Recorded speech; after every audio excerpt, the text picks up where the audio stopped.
Scrap metal. No real value. Those four words, spoken by one of Manhattan's most powerful auction executives in front of a room full of millionaires, would cost Victoria Sterling everything she thought she knew about success. Because the dusty, forgotten race car she'd just dismissed, the one gathering cobwebs in the corner while wealthy collectors laughed at the broke mechanic inspecting it, that piece of scrap metal was about to sell for $8.2 million. And the quiet single father she'd humiliated in his worn work jacket was about to teach her the most expensive lesson of her career.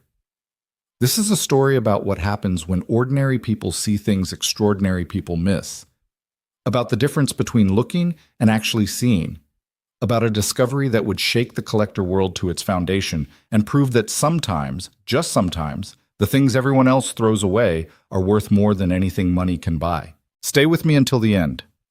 Hit that like button and drop a comment with your city so I can see how far this story travels.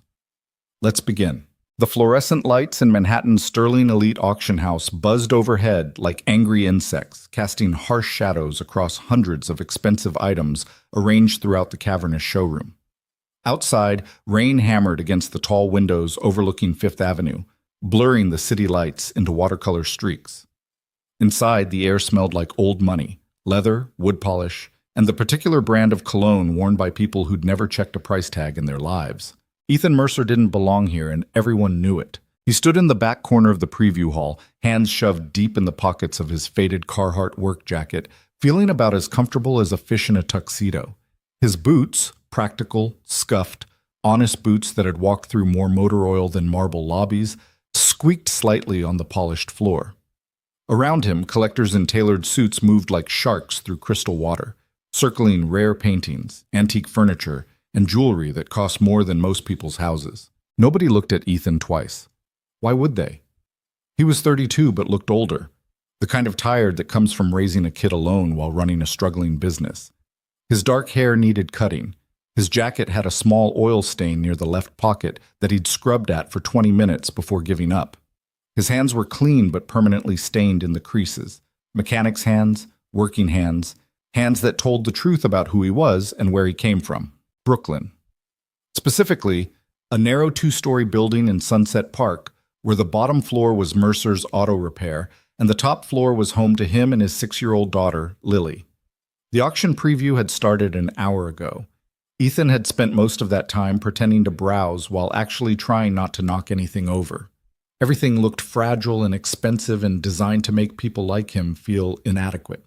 Then he'd found it. In the absolute back corner of the hall, partially hidden behind a Victorian settee and a stack of framed maritime paintings, sat something that made Ethan's heart actually skip. A race car. Well, calling it a race car was generous. It looked more like automotive roadkill, a mangled, rust-eaten corpse of what might have once been beautiful. The body panels were dented and scraped. The paint, where it still existed, had faded to a color that couldn't decide between gray and despair. One wheel was missing entirely. The exposed engine looked like someone had taken a sledgehammer to it, then left it underwater for a decade. It sat there like an embarrassment, like something that had wandered into the wrong neighborhood and couldn't find its way home. Ethan loved it immediately. He'd circled it 3 times already, crouching low to peer underneath, running his fingers along seams and joints that nobody else would notice. He'd pulled a small LED flashlight from his jacket, the same one he used to inspect the undercarriage of customer vehicles, and was currently lying on his back on the auction house's expensive floor, shining light up into the chassis. "Sir, I'm going to have to ask you not to—" A security guard had approached twice already. Both times, Ethan had smiled apologetically, stood up, waited for the guard to leave, then gone right back to his inspection. He couldn't help it. There was something about this car, something that didn't add up. The frame construction was unusual, hand-welded, not manufactured. The materials were weird too, chromoly tubing in places where you'd expect mild steel. And the mounting points for the suspension, those weren't standard. Those were custom, old custom, the kind of fabrication work that didn't exist anymore because the people who knew how to do it were all dead. Ethan had grown up in garages. His father, Thomas Mercer, had been a mechanic too, a brilliant one, the kind who could listen to an engine and know exactly what was wrong before he even popped the hood. Thomas had died when Ethan was 19, leaving him a toolbox, a failing repair shop, and an education in automobiles that no school could teach. If you want to understand a car, his father used to say, you don't look at the pretty parts. You look at what's hidden. The welds, the metal, the decisions someone made when they thought nobody would ever check. Ethan was checking now. The preview hall had gotten more crowded as the evening wore on. Wealthy collectors drifted past, champagne glasses in hand, discussing provenance and investment potential. A woman in a dress that probably cost more than Ethan's truck was explaining to her husband why they absolutely needed the Baroque mirror near the entrance. Two men in matching Rolex watches were debating the authenticity of a supposed Rembrandt sketch. None of them even glanced at the broken race car in the corner, except one person. Ethan sensed her before he saw her, a change in the room's temperature, a subtle shift in how people moved and spoke. He looked up from where he was examining a curious casting mark on the rear differential housing and found himself face to face with Victoria Sterling. She was younger than he'd expected, maybe 30, and carried herself with the kind of absolute confidence that comes from being born into the right family, attending the right schools, and never once doubting your place at the top of the food chain. Her dark hair was pulled back in a style that probably had a French name. Her suit was charcoal gray and fit like it had been constructed around her body by artisans. Her heels made sharp, declarative clicks against the floor. She looked at Ethan the way someone might look at a stain on expensive upholstery. "Are you actually considering bidding on this?" she asked. Her voice was smooth, educated, and carried just enough incredulity to let him know exactly what she thought of the idea. Ethan straightened up, tucking his flashlight back into his jacket pocket. "Maybe." Victoria's perfectly shaped eyebrows rose a fraction of an inch. "May I ask why?" "I like cars." "This isn't a car," she gestured at the wreck with one manicured hand. "This is scrap metal taking up valuable floor space." A small crowd had started to gather, not because they cared about the car, but because Victoria Sterling was talking to someone, and that alone made it worth watching. Ethan recognized the dynamic immediately. He was the entertainment, the amusing sideshow, the mechanic from Brooklyn who thought he belonged at a Manhattan auction. "Have you examined it?" Ethan asked quietly. Victoria's smile was polite and deadly. "I don't need to examine trash to know it's trash. This vehicle came from an estate sale. The original owner was a hoarder with delusions about value. It's only in this preview because we legally have to auction everything from the collection. So you haven't looked at it. I've done better than look at it. I've had it appraised by 3 separate experts, all of whom confirmed it's worthless. The metal might fetch a few $100s for scrap. The parts are damaged beyond repair. There's no identification, no paperwork, no provenance of any significance." "Provenance," Ethan corrected softly. Victoria's eyes narrowed. "Excuse me?" "The word is provenance, not providence." The small crowd around them went very quiet. Victoria's professional smile never wavered, but something cold flickered behind her eyes. "Of course. My mistake." She turned to address the growing audience. "In any case, I want to be transparent with our clients. This lot," she gestured dismissively at the race car, "has no real value. It will be sold as is with no guarantees. I strongly recommend serious collectors focus their attention on the authenticated pieces throughout the hall." The message was clear. Don't waste your money on garbage. People nodded and drifted away, returning to the paintings and antiques that actually mattered. Victoria started to leave, then paused and turned back to Ethan. "Are you a collector, Mr. Mercer?" "Ethan Mercer, and no, I'm not a collector." "Then what are you?" "A mechanic." Victoria's smile turned pitying. "Then I really would hate to see you waste your money on something that belongs in a junkyard. There are far better investment opportunities here tonight." She walked away, heels clicking, leaving Ethan standing alone beside the forgotten race car. He waited until she was completely out of sight. Then he pulled out his flashlight again and went back to work. The auction itself happened 2 days later on a Tuesday evening. The main hall had been transformed into something that looked like a theater, with rows of padded chairs facing a raised stage where items would be presented. Serious bidders sat in the front rows, their paddles numbered and registered. Behind them, curious onlookers and minor buyers filled in the remaining seats. Ethan sat in the very last row, paddle number 247 resting on his lap. He'd brought exactly $12,000 in certified funds, every penny he could scrape together from his business account, his personal savings, and a credit card he really hoped he wouldn't regret maxing out. It was insane. It was reckless. Lily needed new clothes for school. The garage needed a new compressor. His truck needed new tires. But he couldn't shake what he'd seen. Those welds. Those materials. Those mounting points. The auction moved quickly. Victoria Sterling presided from a podium at stage left, her voice smooth and authoritative as she introduced each lot. Items sold for staggering amounts. A painting went for $340,000. A set of antique chairs brought $89,000. A signed first edition of something Ethan had never heard of sold for $156,000. The crowd barely blinked. Then, nearly 2 hours in, they wheeled out the race car. It looked even worse under the stage lights. More pathetic, more broken, more absolutely worthless. Someone had made a half-hearted attempt to clean it, but dirt still caked the wheels and rust still bloomed across every surface. A few people in the audience actually laughed. Victoria approached the podium with the expression of someone forced to discuss an embarrassing relative. Lot 247, a vintage racing vehicle of unknown origin and undetermined age, sold as is with absolutely no warranties or guarantees. The vehicle is not running and shows extensive damage throughout. She paused, glancing at her notes as if the car wasn't worth remembering details about. We'll open bidding at $500. Silence. Victoria waited. Do I have $500? Nothing. The minimum bid is $500 for those interested. More silence. Someone coughed. Someone else whispered something that drew quiet laughter. Ethan raised his paddle. Victoria's eyes found him in the back row, and for just a moment, her professional composure slipped. She looked surprised, then annoyed, then something else. Was that concern? We have $500 from paddle 247, she said carefully. Do I have $600? Nothing. Fair warning then, selling at $500 to paddle 247, $11,000. Ethan's voice carried across the silent auction hall.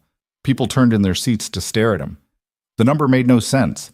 You didn't jump from $500 to $11,000 for a piece of junk. You just didn't. Victoria's knuckles went white on the podium. Sir, are you certain? $11,000, Ethan repeated clearly. She looked around the room, clearly hoping someone would outbid this insanity and restore order to the universe. Nobody moved. Nobody wanted this car at $500, let alone $11,000. Lot 247 going once at $11,000 to paddle 247. Victoria's eyes met Ethan's across the distance. He couldn't quite read her expression. Confusion? Anger? Something else? Lot 247 going twice at $11,000. Ethan kept his paddle raised. Sold. Paddle 247 for $11,000. The gavel came down with a sharp crack that felt like punctuation at the end of a sentence Ethan couldn't take back. He'd just spent every available dollar he had on a car that Manhattan's top auction house had declared worthless. The woman sitting next to him leaned over and whispered, Are you okay? Do you need medical attention? Ethan didn't answer. He was too busy doing math in his head, calculating exactly how many ramen noodles he and Lily would be eating for the next 6 months.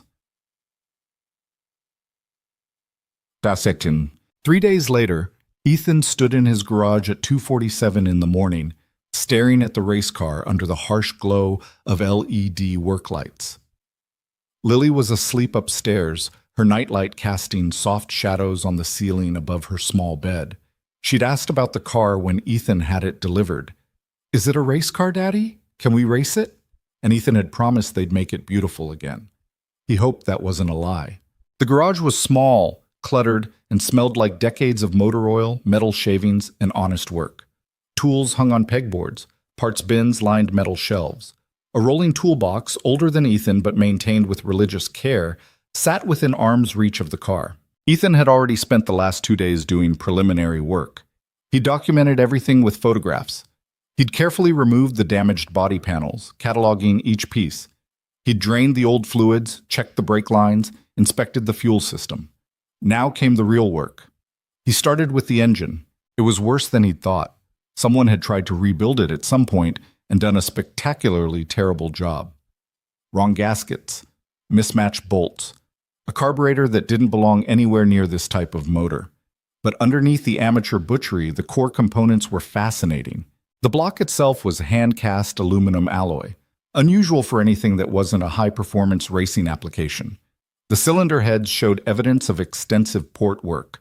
Someone had spent hours carefully reshaping the intake and exhaust passages to maximize airflow. This wasn't a production engine. This was built by hand by someone who knew exactly what they were doing. Ethan kept digging. He pulled the transmission, a 4-speed manual that had been modified with custom gear ratios. He traced every wire in the electrical system, finding hand-soldered connections and individually labeled circuits. He examined the fuel cell, the oil cooler, the brake master cylinder. Every single component told the same story. This car had been built by someone exceptional. But who? And when? And why did nobody know about it? At 4:15 a.m., Ethan found the first real clue. He was lying on his back underneath the chassis, inspecting the frame rails with his flashlight, when he noticed something odd about one of the cross-member joints. The weld looked normal at first glance, but when he shifted his angle, he could see marks underneath the rust and grime. Stamped numbers. His heart rate picked up. He grabbed a wire brush and carefully, very carefully, cleaned the area around the marks. The rust fought him, decades of oxidation protecting whatever secret lay beneath. He switched to a chemical rust remover, applying it with a cotton swab, working slowly to avoid damaging anything. 20 minutes later, he could read them clearly. A serial number, a date code, and something else, a symbol he didn't recognize. It looked like a bird, maybe? An eagle with its wings spread? Ethan sat up so fast he cracked his head on the differential housing. Shit! He rubbed his skull, stars dancing in his vision, but he didn't care about the pain. He was too busy thinking. That symbol, he'd seen it before. Where? He grabbed his phone and started searching.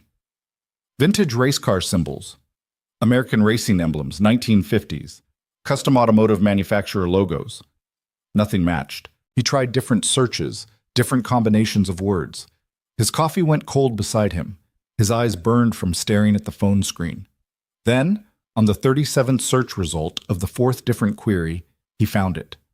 An old black and white photograph on an automotive history website. A group of men standing beside a stripped-down race car in what looked like a workshop. The car's fender displayed a painted emblem, an eagle with spread wings. The caption read, Adrian Cole Sr. and team with prototype racer, 1959, exact whereabouts unknown. Ethan read the caption again, then again. Adrian Cole Sr. He knew that name. Everyone in the automotive history world knew that name. Cole had been a legendary engineer in the 50s and 60s, designing everything from Le Mans racers to experimental prototypes that pushed the boundaries of what was mechanically possible. He'd also died in 1973, and most of his work had been lost or destroyed. According to the article, Cole had been developing a revolutionary race car just before his death, something that was supposed to represent the pinnacle of his career. But the project had never been completed. The prototype had allegedly been destroyed in a warehouse fire in 1974, along with all the documentation and plans. Everyone assumed it was gone forever. Ethan looked at the car sitting in his garage. He looked at the photograph on his phone. He looked at the serial number stamped into the chassis. No, he whispered to the empty garage. No way. But the numbers didn't lie. The construction didn't lie. The materials, the methods, the attention to detail, it all pointed to exactly one conclusion. Ethan had just bought Adrian Cole's lost prototype for $11,000. The car everyone thought was destroyed 40 years ago was currently sitting in a garage in Brooklyn, covered in rust and dismissed as scrap metal by one of Manhattan's top auction houses. Ethan sat down hard on his rolling stool, his mind racing through the implications. If this was real, and every piece of evidence suggested it was, then this car wasn't worth $11,000. It was worth millions. His phone buzzed, a text from the garage's landlord about next month's rent. Another reminder that money was tight, that every dollar mattered, that he was barely keeping his head above water. Ethan looked at the car again. He could sell it right now. Find a private collector, make a quiet deal, walk away with enough money to secure Lily's future and never worry about rent again. But he'd have to prove it first, and proof meant authentication, documentation, expert verification, which meant calling people who actually knew what they were looking at. Ethan pulled up the automotive history website again and found a contact section. There was an email address for historical inquiries and a name, Dr. Adrian Cole, Jr., Director of Automotive Heritage Studies. The son. Adrian Cole's son was still alive and apparently running some kind of historical preservation organization. Ethan checked the time. 5:23 a.m. Too early to call. Way too early. He composed an email instead. Subject. Possible. Adrian Cole. Senior Prototype Identification. Dr. Cole, my name is Ethan Mercer.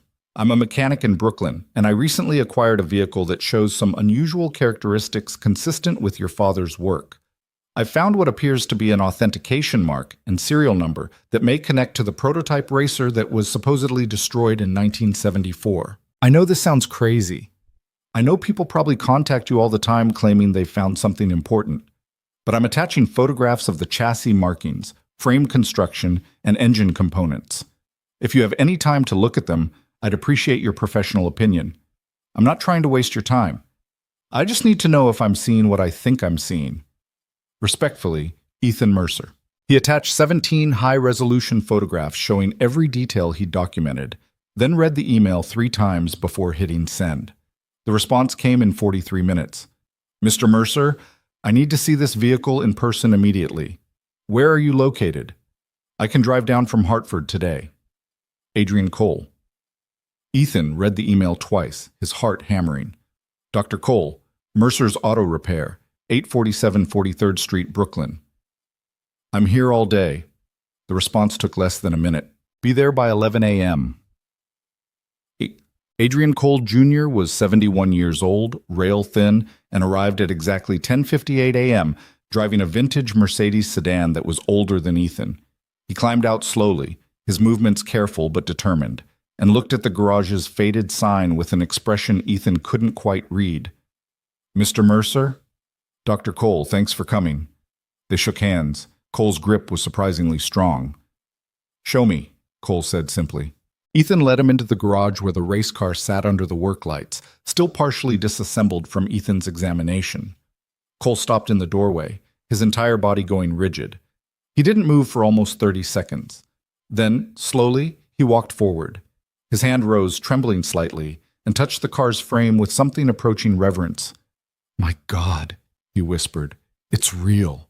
Over the next 4 hours, Adrian Cole examined every inch of the vehicle with an intensity that reminded Ethan of a surgeon performing delicate operations. He measured components. He photographed markings. He cross-referenced numbers against a leather journal he'd brought from his car. His father's original engineering notes, preserved for half a century. Ethan made coffee and watched quietly, afraid to interrupt. Finally, Cole straightened up, his eyes wet. This is it, he said, his voice rough. This is the Phoenix Project, my father's masterpiece, the car that was supposed to change everything. I thought it burned in a warehouse fire. Cole shook his head. That's what everyone believed, but my father was paranoid about his work being stolen. He kept 3 different workshop locations. The warehouse that burned? That was a decoy facility where he stored old prototypes and paperwork. This car, the real prototype, was somewhere else entirely. After he died, it must have been sold off by someone who didn't know what they had. How much do you think it's worth? Cole looked at him with an expression that was equal parts excitement and sorrow. Conservatively? $8 million. Maybe more if the right buyers get involved. This is automotive history, Mr. Mercer. This is the Holy Grail. $8 million. Ethan sat down on his rolling stool again, his legs suddenly unreliable. What do you want to do? Cole asked carefully. This is your property, your discovery, but I can help you authenticate it properly, document everything, find the right buyers. This deserves to be preserved, not hidden in a garage. What would your father want? Cole smiled sadly. He'd want it to be remembered, to prove he was right, to show the world what he built. Ethan thought about Lily upstairs, about rent payments and college funds and all the practical reasons to take the money and run. Then he thought about his own father, Thomas Mercer, and the lessons about looking deeper, seeing what others missed, doing the work right, even when nobody was watching. Let's authenticate it properly, Ethan said. Let's do this the right way. Cole extended his hand again. It would be my honor. They shook on it, and somewhere in the back of Ethan's mind, a small voice whispered that he'd just made a decision that would change everything. He had no idea how right that voice was. News traveled fast in the collector world. Within a week, rumors were circulating about a major automotive discovery in New York. Within 2 weeks, serious collectors were calling Ethan's cell phone at all hours. Within 3 weeks, lawyers had gotten involved. That's when Damian Cross showed up. He arrived on a Wednesday afternoon in a black SUV with tinted windows, flanked by 2 associates who looked like they'd been hired for intimidation more than expertise. Ethan was in the garage changing oil on a customer's Civic when Cross walked in without knocking. Ethan Mercer? Ethan looked up from under the Honda. Garage is closed to visitors. My name is Damian Cross. I'm a private collector, and I'm here to make you an offer you should seriously consider. Ethan slid out from under the car, wiping his hands on a rag. Cross was maybe 50, expensively dressed, and carried himself with the aggressive confidence of someone used to buying whatever he wanted. Not interested in selling, Ethan said flatly. You haven't heard my offer. Don't need to. The car's going to auction. Cross's smile was cold. Auction takes time. Auction involves fees, publicity, complications. I'm offering you $4 million, cash, right now. You sign the paperwork, the money's in your account tomorrow, and you never have to deal with any of this again. $4 million. Ethan's brain did the math automatically. Life-changing money. Lily's entire future secured. The garage expanded. Every financial pressure gone. No, he said. Cross's smile disappeared. Excuse me? The car's worth more than $4 million, and we both know it. You're trying to buy it cheap before the full authentication goes public. The answer's no. I'm trying to save you headaches, Mr. Mercer. You're a mechanic, not a player in the collector world. You have no idea how ugly these auctions can get. People will come after you. Lawyers will question your ownership. The IRS will crawl up your ass so far you'll get out of my garage. Cross didn't move. $5 million, final offer. I said get out. The 2 associates stepped forward slightly. Ethan set down his rag and straightened up to his full height. He wasn't a big man, but he'd grown up in Brooklyn and spent 15 years working on cars with his hands. He didn't back down easy. You're making a mistake, Cross said quietly. People who don't know their place get hurt in this world. Noted. Now leave before I call the cops. Cross stared at him for a long moment, then turned and walked out. His associates followed. The SUV pulled away, but Ethan had a sinking feeling this wasn't over. He was right. Over the next week, things escalated. A lawyer showed up claiming Ethan's purchase of the car was fraudulent because the auction house hadn't properly disclosed its value. An insurance investigator appeared asking questions about potential theft. Someone tried to break into the garage late one night. Ethan had upgraded the locks just in time. The pressure was deliberate, designed to make him crack, take a quick payout, and make the problem go away. Ethan refused. Not because he was stubborn, though he was. Not because he liked the fight, though part of him did. But because his father had taught him something important. When you find something valuable that everyone else overlooked, you don't let them bully you into giving it up cheap. You hold your ground. You do the work. You see it through. On Friday evening, while Lily colored at the small desk in the corner of the garage, Ethan's phone rang. Unknown number. Hello? Mr. Mercer, this is Victoria Sterling. Ethan nearly dropped the phone.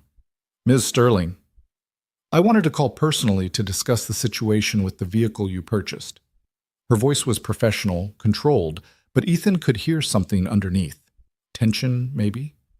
Embarrassment? I'm listening. I've been made aware of the authentication results. I've reviewed Dr. Cole's findings. I've consulted with our legal team and our board of directors. And I need to apologize. Silence. Victoria continued, her voice quieter now. I made an assessment based on surface appearance without proper due diligence. I dismissed your interest in the vehicle without understanding what you were seeing. I was wrong, and my error cost this auction house a significant commission on what should have been one of our most important sales of the decade. You're apologizing for losing money? I'm apologizing for being dismissive, for assuming I knew better, for... She paused. For judging you based on appearance rather than knowledge. Ethan didn't know what to say. Victoria Sterling didn't seem like someone who apologized often. I'd like to propose something, she continued. Let Sterling Elite handle the auction. We'll waive half our commission as compensation for the initial misidentification.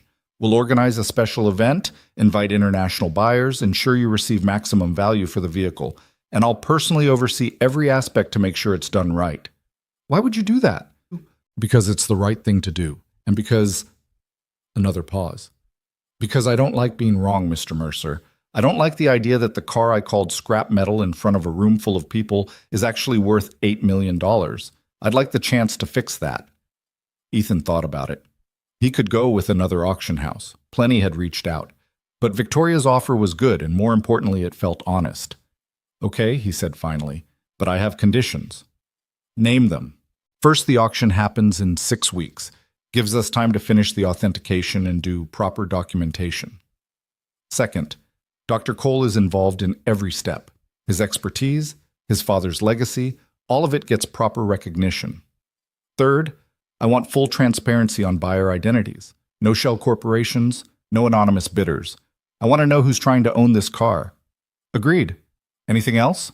Yeah. When this is over, win or lose, you and I have a conversation about how you run previews.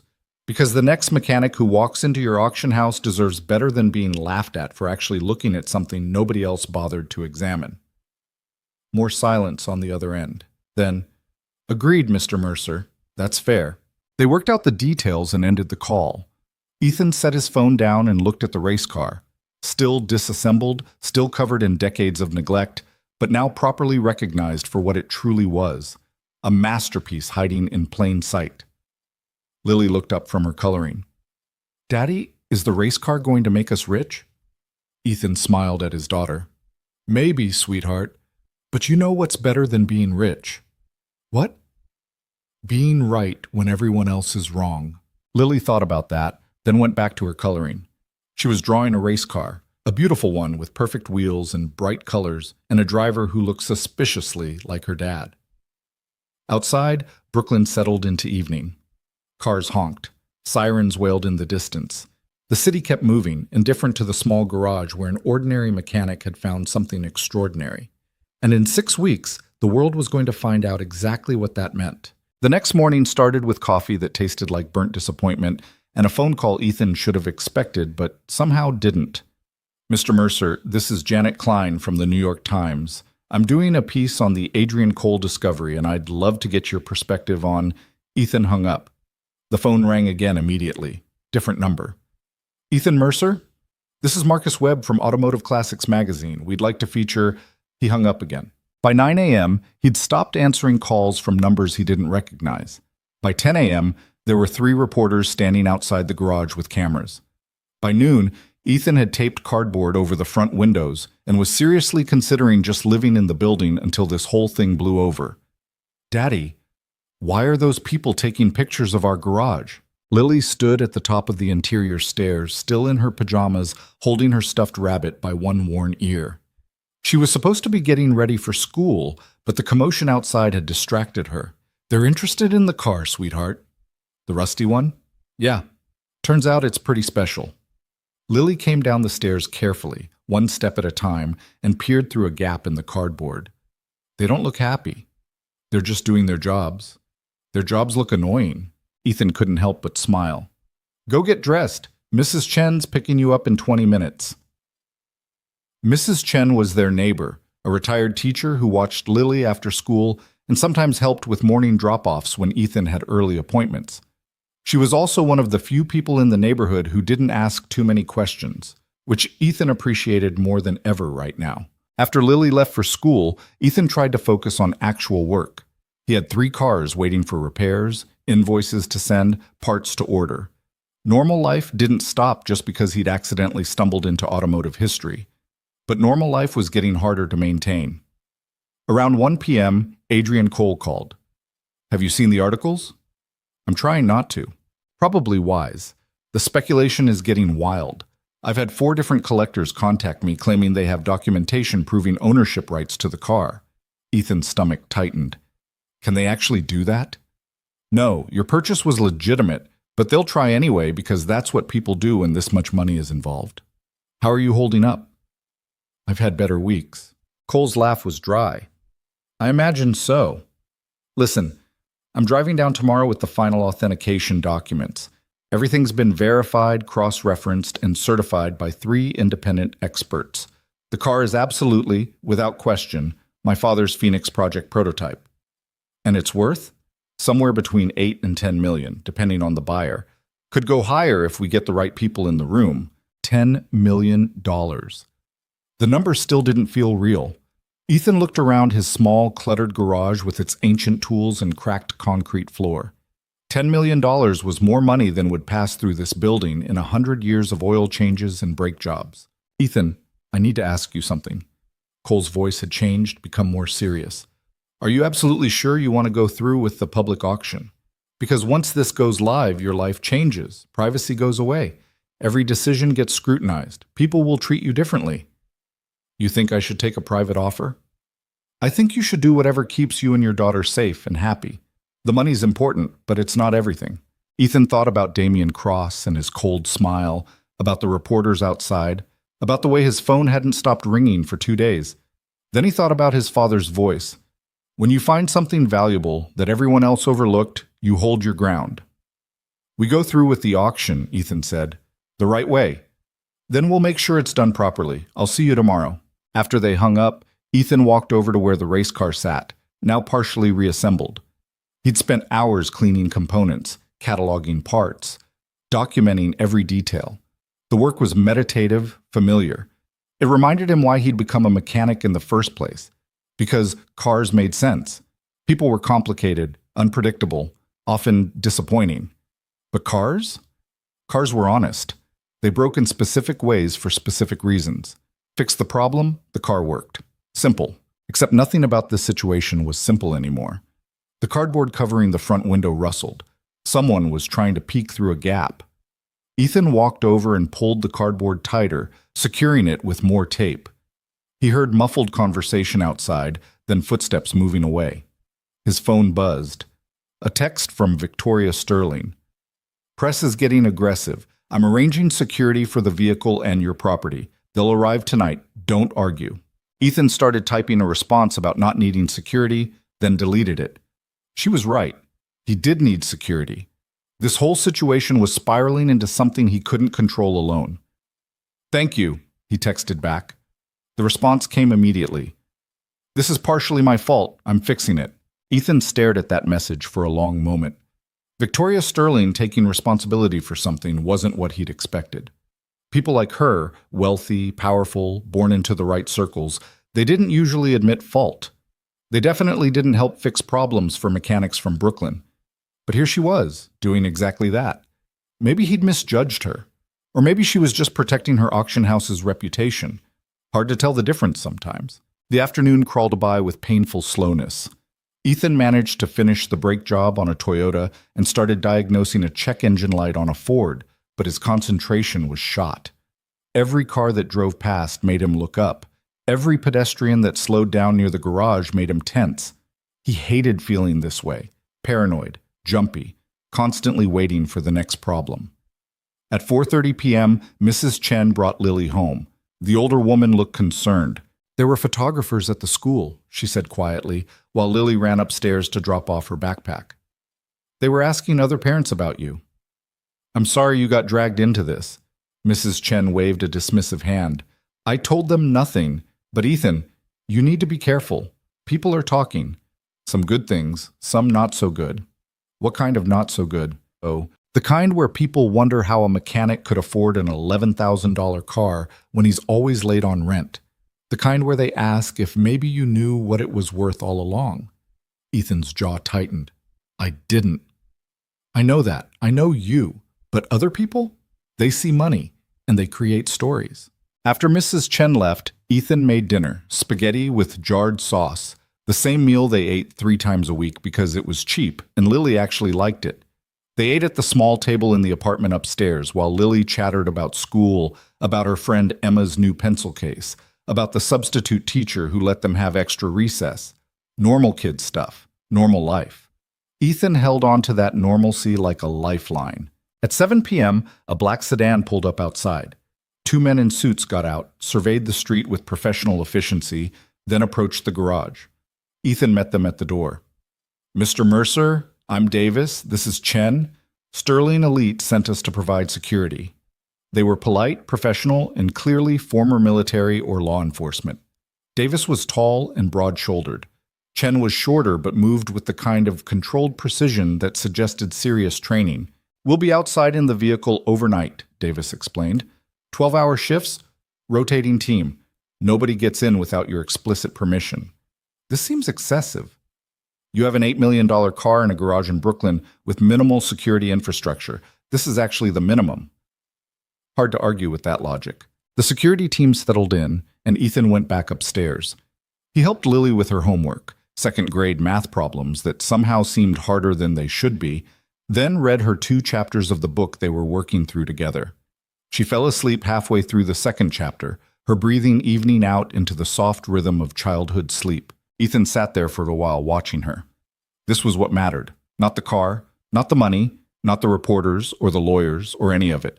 This small person who trusted him completely to keep her safe and fed and loved. He was terrified of screwing it up. Downstairs, his phone buzzed with another call. He'd left it in the garage. Probably another reporter. He ignored it and stayed with Lily until he was sure she was deeply asleep, then carefully extracted himself from her room and headed back down to the garage. The missed call was from Victoria Sterling. She'd left a voicemail. "Mr. Mercer, I wanted to update you on the auction preparations. We've set the date for 6 weeks from tomorrow. We're planning a special evening event, invitation only, with pre-qualified bidders. I'm also arranging for the car to be featured in 3 major automotive publications before the sale. Dr. Cole has agreed to write the historical authentication for the catalog. Everything is moving forward smoothly. Call me if you have questions." Professional, efficient, exactly what he'd expect from someone like her. Ethan walked over to the race car and ran his hand along the frame. Someone had built this with their bare hands 65 years ago. Someone had welded every joint, shaped every panel, calibrated every component.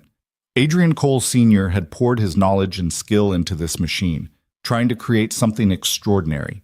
And then it had vanished for decades, forgotten, dismissed, nearly destroyed. Until a mechanic from Brooklyn looked closer than anyone else bothered to. Ethan's phone rang again. This time he recognized the number. His landlord, Marcus Petrov. "Marcus, hey." "Ethan, we need to talk about the garage." Ethan's stomach dropped. "What about it?" "I'm getting calls. Reporters, lawyers, people asking about the building, about you, about whether the space is for sale. Someone offered me 3 times market value to break your lease early." "You can't be serious." I told them no.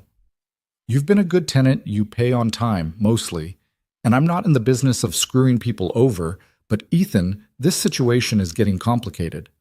"I know. I'm sorry." "Don't apologize. Just tell me this is going to settle down after the auction." "It will. 6 weeks and this is over." 6 weeks, Marcus repeated. "Okay, I can handle 6 weeks. But if this turns into a permanent circus, we're going to need to renegotiate terms." After hanging up, Ethan sat down on his rolling stool and put his head in his hands. This was supposed to be simple. Find a cool car, fix it up, maybe make some money. Instead, it had become this sprawling, complicated mess that was touching every part of his life. A knock on the garage door made him look up. Through the small window, he could see Davis from the security team. Ethan opened the door. "Problem?" "Photographer tried to get shots through the side window. We convinced him to leave, but he'll probably be back tomorrow with friends." "Great. You might want to consider moving the vehicle to a secure facility until the auction."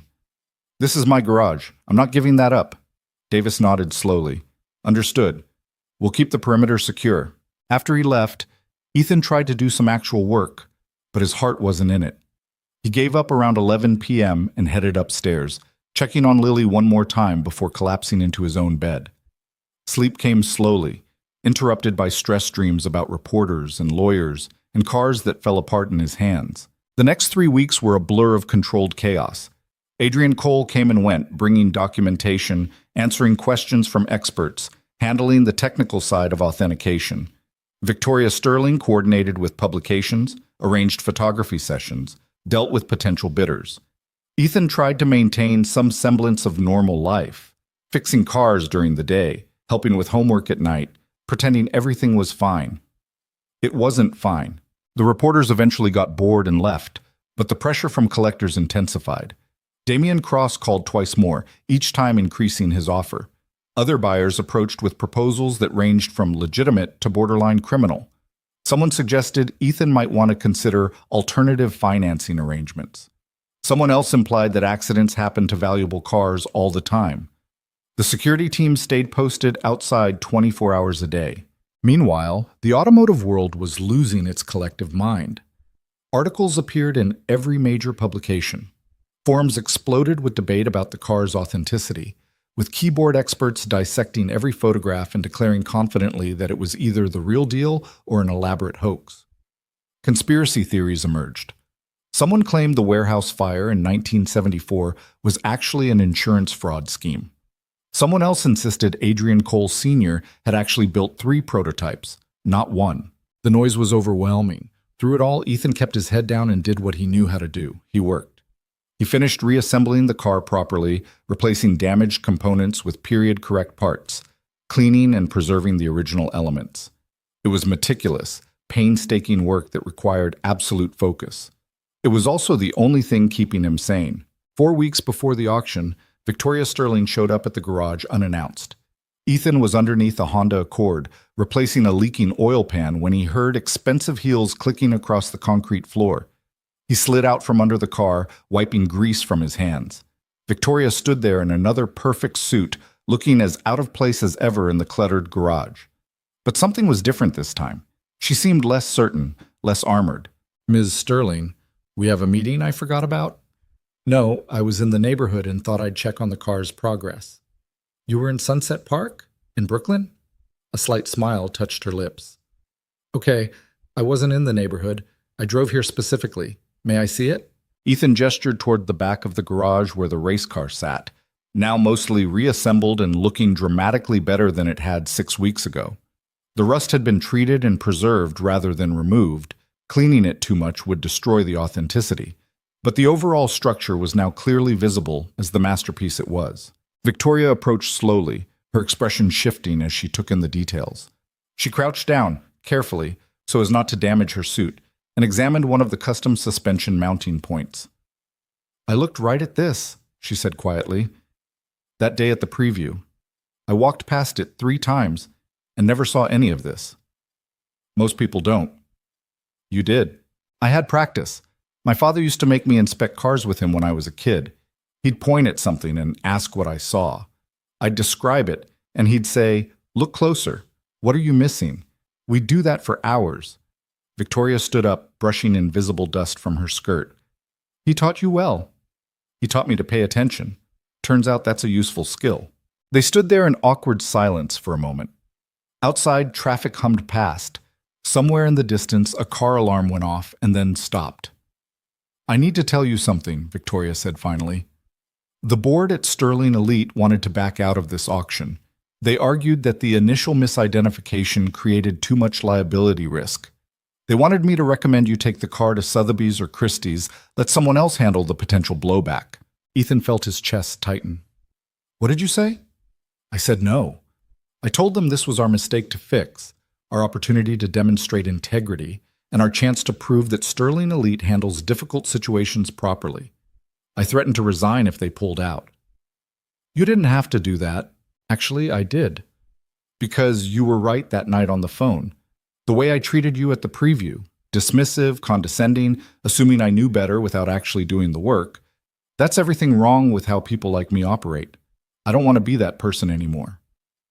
Ethan didn't know what to say. Victoria Sterling admitting she was wrong was one thing. Victoria Sterling fundamentally questioning how she approached her entire professional life was something else entirely. "The auction's still happening?" he asked. "The auction's still happening, and it's going to be the most professional, well-executed sale Sterling Elite has ever produced. Not because I want to save face, but because you deserve that. Because this car deserves that." She pulled an envelope from her bag and handed it to him.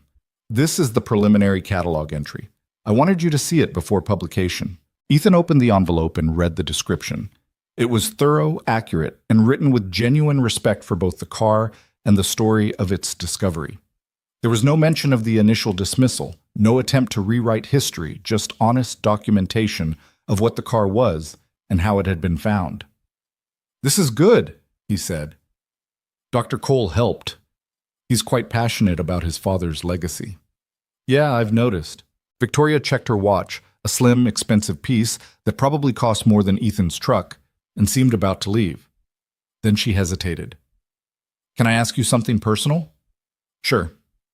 "When you bought this car, knowing everyone thought it was worthless, knowing you were spending money you probably didn't have, what made you so certain you were right?" Ethan thought about that. "I wasn't certain. I was pretty sure I'd just made a huge mistake, actually. But I kept thinking about all the work someone had put into building it, all the custom fabrication, the hand welding, the attention to detail. Someone cared about this car enough to build it by hand. That had to mean something." "So you took a chance?" "I took a chance on the work being worth more than appearances suggested. Turns out I was right. But I could have just as easily been wrong." Victoria nodded slowly, processing that. "Thank you for being honest." After she left, Ethan stood there for a while thinking about that conversation, about the strange arc of how they'd started, her looking down at him like he was an annoyance, and where they were now, having actual conversations about value and judgment and integrity. People were complicated. Sometimes they surprised you. The following week, the catalog went public. Within hours, confirmed bids started arriving from collectors around the world. A museum in Stuttgart expressed interest. A private buyer in Dubai requested additional documentation. A consortium of American automotive historians made a preliminary offer. The attention was intense, but more professional now, filtered through Victoria's office and handled with appropriate discretion. Ethan appreciated that more than he'd expected. 2 weeks before the auction, Damien Cross made one final approach. He didn't come to the garage this time. Instead, he called from an unknown number while Ethan was picking Lily up from school. $7 million, Mr. Mercer, cash, right now. You avoid the auction fees, the publicity, the risk that something goes wrong. Ethan watched Lily emerge from the school building, her backpack bouncing, her smile bright as she spotted him waiting by the pickup area. "Not interested," he said. "You're making a mistake." "Maybe, but it's my mistake to make." He hung up and opened the truck door for Lily as she bounded over. "Who was that?" she asked, climbing into her booster seat. "Nobody important." "Can we get ice cream? It's 40 degrees outside." "Ice cream doesn't care about temperature, Daddy." Ethan laughed despite everything. "Fair point. Yeah, we can get ice cream." They drove to the corner store and got 2 cones, chocolate for Lily, vanilla for Ethan, and sat in the truck eating them while the heater ran and people hurried past on the sidewalk outside. "Daddy, when you sell the race car, are we going to be rich?" "Probably." "What's that like?" "I have no idea, sweetheart." Lily thought about that, licking melting ice cream from her fingers. "Will we still live above the garage?" "Do you want to?" "Yeah, I like it there. My room is nice, and I can hear you working downstairs at night. It's like you're always close." Something in Ethan's chest squeezed tight. "Then we'll stay above the garage." "Even if we're rich?" "Even if we're rich." Lily smiled, satisfied with that answer, and went back to her ice cream. That night, after Lily was asleep, Ethan sat in the garage and finally let himself think about what was actually about to happen. In 2 weeks, the car would be gone. The money would arrive. His life would change in ways he couldn't fully predict, and he had no idea if he was ready for any of it. The race car sat under the lights. Beautiful now, in a way that had nothing to do with perfection. It was scarred, weathered, marked by decades of neglect and survival. But underneath all that damage was something extraordinary. The vision of a man who tried to build something that mattered. Adrian Cole Sr. had succeeded. The car was a masterpiece, and Ethan had been the one to recognize it when everyone else looked away. His phone buzzed. A text from Adrian Cole Jr. "Final documentation completed. Everything's certified and ready. 2 weeks until history gets made. How are you holding up?" Ethan typed back, "Still breathing? That counts for something." The response came quickly. "It counts for everything. Get some rest. The hard part's almost over." Ethan wasn't sure he believed that, but he appreciated the sentiment. He locked up the garage, checked the security team posted outside, and climbed the stairs to the apartment. Lily's door was open a crack, her nightlight glowing soft and steady. He stood there for a moment, listening to her breathe, grateful for this one constant thing in a world that had become unexpectedly unstable. Tomorrow, the catalog would reach more collectors. More calls would come. More pressure would build. But tonight, Lily was safe. The car was secure. And Ethan had somehow managed to hold everything together for one more day. He'd take that victory and not ask for more. The final week before the auction arrived with the subtlety of a freight train. Ethan woke up on Monday morning to find 17 missed calls, 9 voicemails, and a news van parked across the street from the garage. Apparently, one of the automotive magazines had published their feature early, complete with dramatic photographs of the car and a headline that read, "The $8 million barn find that fooled Manhattan's elite." Victoria was going to be thrilled about that phrasing. Ethan made coffee, got Lily ready for school, and tried to pretend the growing crowd outside wasn't happening. The security team had doubled overnight, 4 people now instead of 2, and they'd erected temporary barriers to keep photographers at a distance. "This is crazy," Mrs. Chen said when she arrived to pick up Lily. She had to push past 3 people with cameras just to reach the door. "You sure you're okay?" Define okay. She gave him a look that suggested he wasn't fooling anyone, then took Lily's hand and navigated back through the crowd. Ethan watched until they turned the corner, then closed the door and leaned against it, suddenly exhausted despite having been awake for less than an hour. His phone rang. "Victoria, have you seen the article?" "Good morning to you too. The headline is inflammatory and inaccurate. We didn't fool anyone. We made an honest assessment error. I'm contacting their editor to request a revision." "Does it matter? People are going to write whatever gets clicks." Victoria was quiet for a moment. "You're right. I just hate—" She stopped herself. "Never mind. How are you holding up?" "There's a news van outside my garage, and I'm pretty sure someone tried to bribe my landlord for information about my lease. So, living the dream. The transport company will be there Wednesday morning at 6 to move the car to our secure facility. That should reduce the attention at your location." Ethan had agreed to this reluctantly. The car would spend its final days before auction in Sterling Elite's climate-controlled vault, photographed and inspected by potential buyers under strict supervision. It made sense logistically, but Ethan hated the idea of being separated from it, which was stupid. It was just a car, a piece of metal in history that he'd gotten lucky enough to find, except it wasn't just a car anymore. It had become proof of something, that he wasn't just a mechanic barely scraping by, that his instincts were worth trusting, that looking closer mattered. 6 a.m. Wednesday, Ethan confirmed. "I'll be ready." After they hung up, he tried to focus on actual work. A Subaru needed a head gasket replacement. A Nissan had a mysterious electrical issue. A Toyota was due for routine maintenance. Normal problems with normal solutions. But concentration was impossible. Every few minutes, someone would knock on the door asking for a statement or requesting an interview or trying to sneak a photograph through the covered windows. The security team turned them all away, professional but firm, and Ethan felt guilty that strangers were dealing with chaos he'd accidentally created. Around noon, Adrian Cole called. "Have you eaten today?" Ethan looked at the empty coffee cup beside him.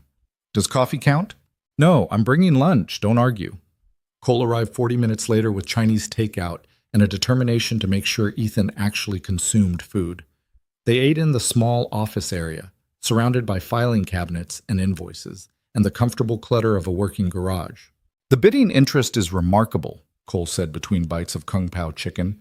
"We have confirmed interest from 14 serious buyers, including 3 museums and a private collector in Japan who's apparently flown in specifically for this auction. That seems excessive." "This is the automotive find of the decade, Ethan. People have been searching for this car since before you were born. Of course they're flying in." Ethan pushed rice around his plate. "What if something goes wrong? Like what?" "I don't know. What if someone challenges the authentication? What if they find some paperwork that says the car actually belongs to someone else? What if—" "Stop." Cole's voice was gentle but firm. "I've verified every detail 3 times over. The car is authentic. Your purchase was legitimate, and even if someone tried to challenge it legally, they'd lose. You have nothing to worry about on that front." "Then why do I feel like I'm waiting for the other shoe to drop?"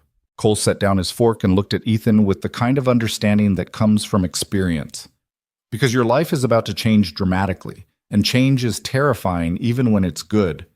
You're a single father who's worked hard for everything you have. Sudden wealth doesn't feel real. It feels like a trick. Does it get easier? I have no idea. I've never had $8 million drop into my lap, but I suspect the trick is to remember who you were before the money and make sure you stay that person after. They finished lunch while Cole told stories about his father, about Adrian Sr.'s obsession with perfection, his notorious temper, his ability to visualize complex engineering solutions that seemed impossible until he built them. The car sitting in Ethan's garage represented the culmination of that genius, the project Cole Sr. had believed would cement his legacy. He died thinking it was lost, Cole said quietly, thinking his greatest work had burned up in that warehouse fire. I've spent 40 years believing the same thing. Getting to see it again, getting to touch something my father built. His voice caught slightly. Thank you for finding it, for recognizing what it was. I just look closer than other people. Exactly. That's not a small thing, Ethan. After Cole left, Ethan stood in the garage alone with the race car, running his hand along the frame one more time. In 2 days, it would be gone. Transported to Manhattan, locked in a vault, displayed for wealthy buyers who would see it as an investment or a trophy. Part of him wondered if any of them would actually understand what they were looking at. Tuesday brought another wave of media attention, this time triggered by a television segment that aired during morning news. Ethan didn't watch it, but apparently it featured interviews with automotive experts discussing the car's significance and speculating about the final sale price. One expert predicted it could reach $12 million if the right bidders competed aggressively. $12 million. The number had lost all meaning. It was just noise now, abstract and disconnected from actual life. Ethan spent the day finishing up his pending repair work, determined to clear his schedule completely before the auction. If things went as planned, and that was a big if, he'd need time after the sale to figure out what came next. Maybe expand the garage. Maybe hire help. Maybe take Lily on an actual vacation to somewhere that wasn't the public library or the park. Maybe just breathe for a while without constantly calculating whether he could afford groceries and rent in the same week. Around 3 in the afternoon, his lawyer called.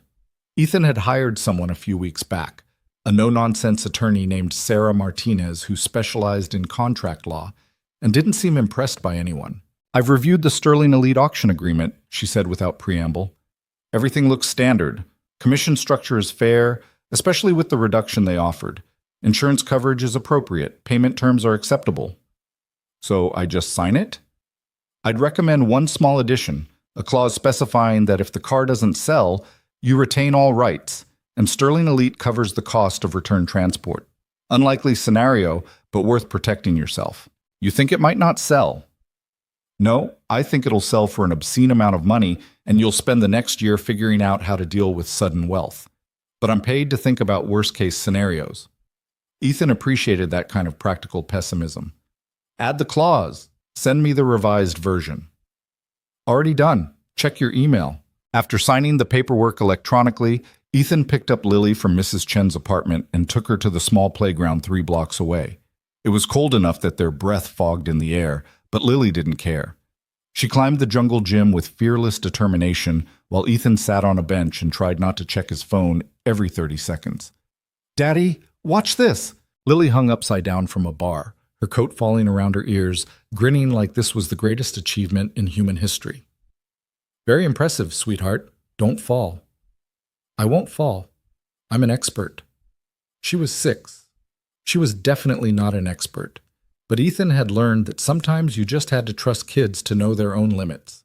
A few minutes later, she climbed down and ran over, her cheeks flushed from cold and exertion. Can I ask you something? Always. When we get the money from the car, can we get a better apartment? Ethan's chest tightened. You don't like our apartment? I like it fine, but Emma's apartment has 2 bathrooms and her bedroom has a window that looks at trees instead of the street. That seems nice.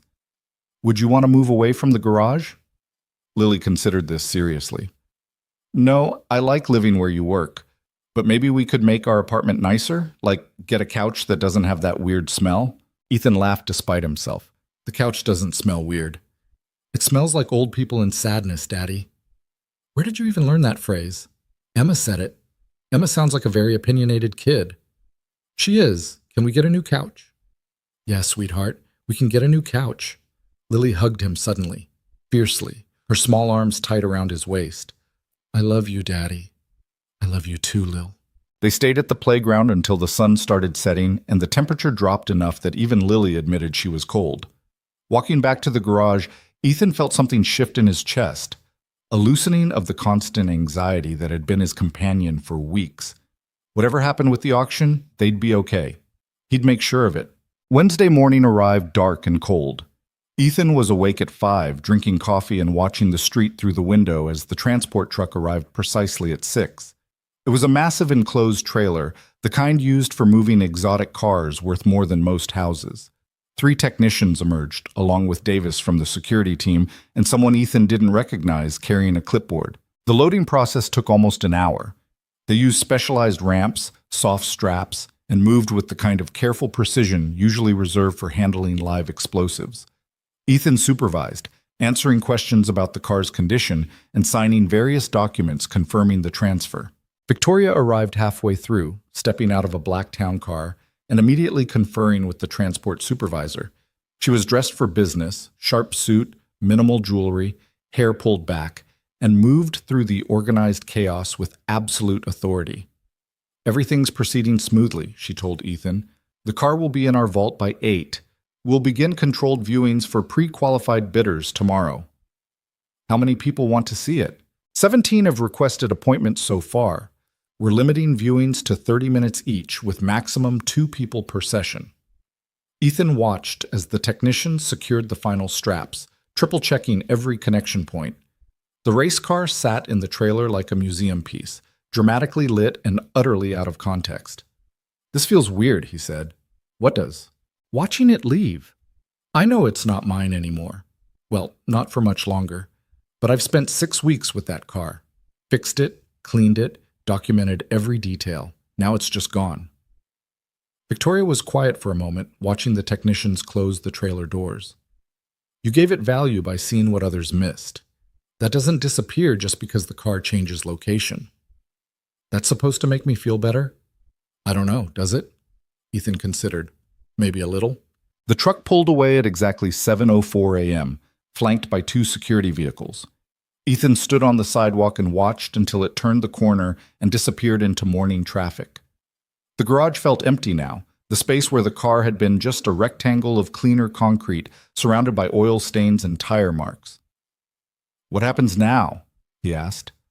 Now we finalize the catalog, confirm the bidder list, and prepare for Saturday. You should probably get a suit. I have a suit.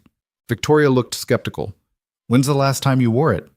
My wife's funeral, 4 years ago. Her expression softened immediately. I'm sorry. I didn't know. No reason you would.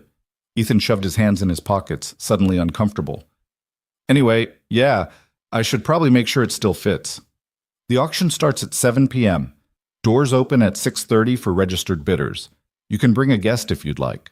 Ethan thought about who he'd even invite. Mrs. Chen, his landlord, the guy who ran the parts store down the street. He didn't exactly have a long list of people who'd be comfortable at a Manhattan auction house. I'll come alone, he said. You're sure? This will be intense. Having support might help. I'll be fine. Victoria looked like she wanted to argue but decided against it.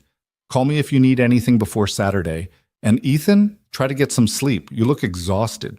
After she left, Ethan went back inside and stood in the middle of the empty garage. He should work.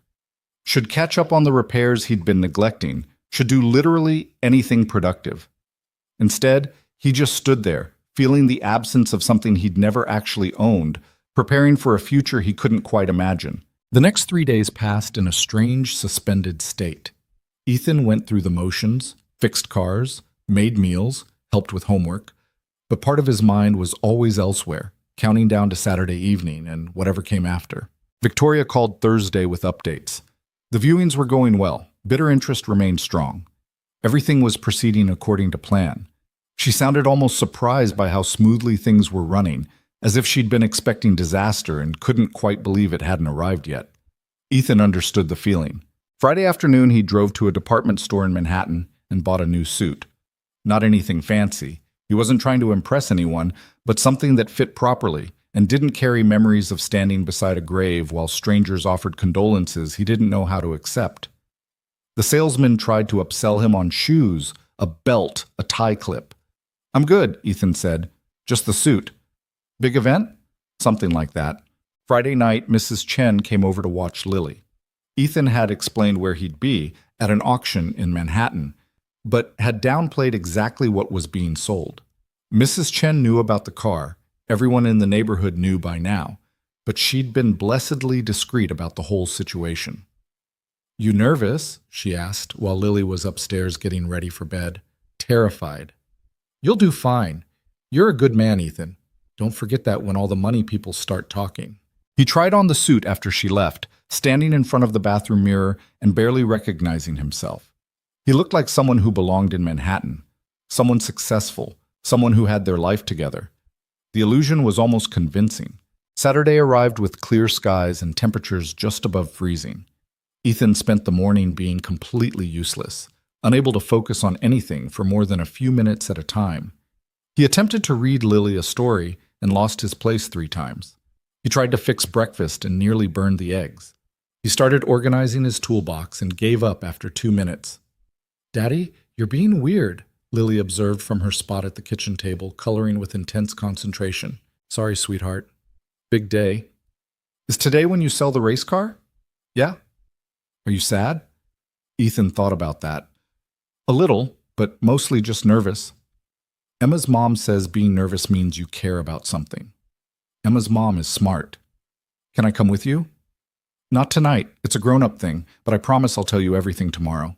Lily seemed satisfied with that answer and went back to her coloring. Ethan watched her for a moment, this small person who trusted him completely, and felt the weight of responsibility settle heavier on his shoulders. Whatever happened tonight, he had to do right by her. At 4 in the afternoon, he started getting ready.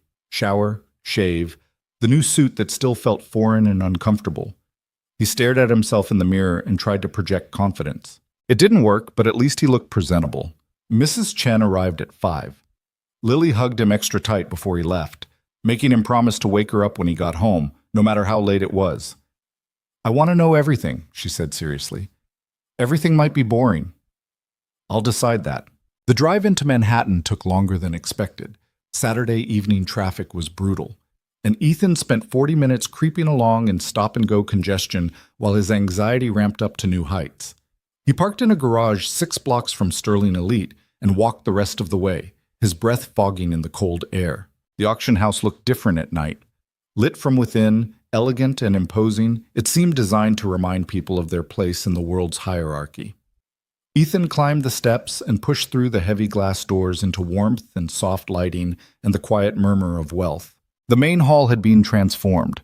The regular auction setup was gone, replaced by something more intimate. Maybe 100 seats arranged in a semicircle facing a small stage. Track lighting highlighted the front area where the car would be displayed. People in expensive clothing mingled near the edges, champagne glasses in hand, speaking in hushed tones. Ethan felt immediately out of place. "Mr. Mercer." He turned to find Victoria approaching. She wore a deep blue dress that probably cost more than his truck, her hair styled in a way that looked effortless but definitely wasn't. She looked professional, commanding, and completely in her element. "You came early," she said. "Wanted to get a feel for the room." "How are you holding up?" "Ask me in 2 hours." She smiled slightly. "Fair enough. Come with me. I want you to see the car before the viewing doors open." She led him through a side corridor to a private room where the race car sat on a raised platform, dramatically lit and positioned to showcase every detail of its restoration. Someone had cleaned it again, carefully preserving the authentic patina, and the effect was stunning. It looked like a piece of art, like something that belonged in a museum rather than a garage. "We'll wheel it out at 7:15, Victoria explained. Brief presentation from Dr. Cole about the car's history and significance, then we open bidding. "Where's Cole now?" "Giving interviews to 3 automotive journalists. He's been incredibly generous with his time." Ethan approached the car, running his hand along the frame one last time. It felt like saying goodbye to something he'd never quite had in the first place. "Second thoughts?" Victoria asked. "Just thoughts in general. You could withdraw. It's your property until the hammer falls." Ethan looked at her, surprised. You'd let me do that? After all this preparation? It's not about what I'd let you do. It's about what's right for you. If you're not ready, I'm ready. Just weird to watch something end, you know? Victoria nodded slowly. I do know, actually. Before Ethan could ask what she meant, someone appeared in the doorway, a staff member letting Victoria know that bidders were starting to arrive. Time to begin, she said. You can watch from the private box on the left side of the hall. You'll have a clear view of everything without being in the spotlight. Where will you be? On stage, running the auction. Right, because Victoria Sterling wasn't just the person who'd initially dismissed the car. She was also one of the most skilled auctioneers on the East Coast. Ethan made his way to the private box, a small, elevated area with comfortable seating and a perfect sight line to the stage. From here, he could see the whole room as it filled with bidders. He recognized a few faces from photographs in automotive magazines. Others were complete strangers, wealthy people who'd flown in from around the world to compete for a piece of history. At exactly 7 p.m., the lights dimmed. The crowd settled into their seats, and Victoria walked onto the stage with the kind of confidence that made silence fall immediately. Good evening and welcome to Sterling Elite Auctions. Tonight we have the privilege of presenting one of the most significant automotive discoveries of the modern era, Adrian Cole Sr.'s Phoenix Project prototype, missing and presumed destroyed for over 40 years. The race car was wheeled out on its platform, spotlights highlighting every detail. The audience actually gasped. Ethan heard it, a collective intake of breath from people seeing the car for the first time in this context. Adrian Cole Jr. walked onto the stage, and Ethan could see emotion written across the older man's face. For the next 10 minutes, Cole spoke about his father's vision, the car's construction, the revolutionary engineering that made it unique. He spoke with passion and precision, painting a picture of genius and determination and legacy. When he finished, the applause was genuine and sustained. Victoria returned to the podium. Bidding will begin at $1 million, paddles registered and verified. All sales final. Ethan's heart was hammering so hard he could feel it in his throat. Do I have 1 million? 3 paddles went up simultaneously. 1,100,000. More paddles. 1,500,000. The bidding accelerated. 2 million. 3 million. 4 million. The numbers climbed with terrifying speed, wealthy collectors competing with the casual intensity of people for whom money was just a tool, not a constraint. Ethan stopped breathing somewhere around 5 million. At 6 million, the pace slowed. Half the bidders had dropped out. At 7 million, only 4 paddles remained active. Victoria's voice remained calm, professional, completely controlled. 7,200,000. Do I have 7,000,005? A paddle near the front, the Japanese collector Cole had mentioned. 7,500,000. Do I have 7,000,007? A different paddle. Someone Ethan didn't recognize. The Japanese collector countered immediately. 8 million. The room went very quiet. Victoria looked around, giving time for additional bids. $8 million. Do I have 8,000,000 too? Nothing. Fair warning at $8 million. One of the other bidders raised their paddle. 8,200,000. Do I have 8,000,005? The Japanese collector again. This continued for another 3 minutes, brutal, surgical increments while Ethan watched numbers that didn't feel real anymore. 8,000,007. 8,000,009. 9 million. $9 million. At 9,200,000, something shifted. The remaining bidders hesitated. Victoria waited, reading the room with expert precision. 9,200,000 going once. Silence. 9,200,000 going twice. Still nothing. Ethan realized he'd been holding his breath. Sold for $9,200,000 to paddle 47. The gavel came down with a sharp crack that echoed through the silent hall. Then, applause. Genuine, sustained applause that filled the room and seemed to acknowledge not just the sale, but the entire improbable story. Ethan sat in the private box, staring at the stage, trying to process what had just happened. $9,200,000. For a car he'd bought 6 weeks ago for $11,000. For a car Victoria Sterling had called scrap metal. For a car that everyone had walked past without seeing. Someone appeared in the doorway of the private box, Davis from the security team. Ms. Sterling asked me to escort you to the private office. Paperwork to sign. Ethan stood on legs that didn't feel entirely stable and followed Davis through corridors to a quiet office where Victoria and Adrian Cole were waiting, along with a notary and Sarah Martinez, his lawyer. Congratulations, Sarah said, all business. I've reviewed the sale documents. Everything's in order. The signing took 20 minutes. Papers, signatures, initials, electronic transfers. The bureaucracy of changing your entire life came down to a stack of documents and a series of scrawled signatures. When it was done, Sarah shook his hand.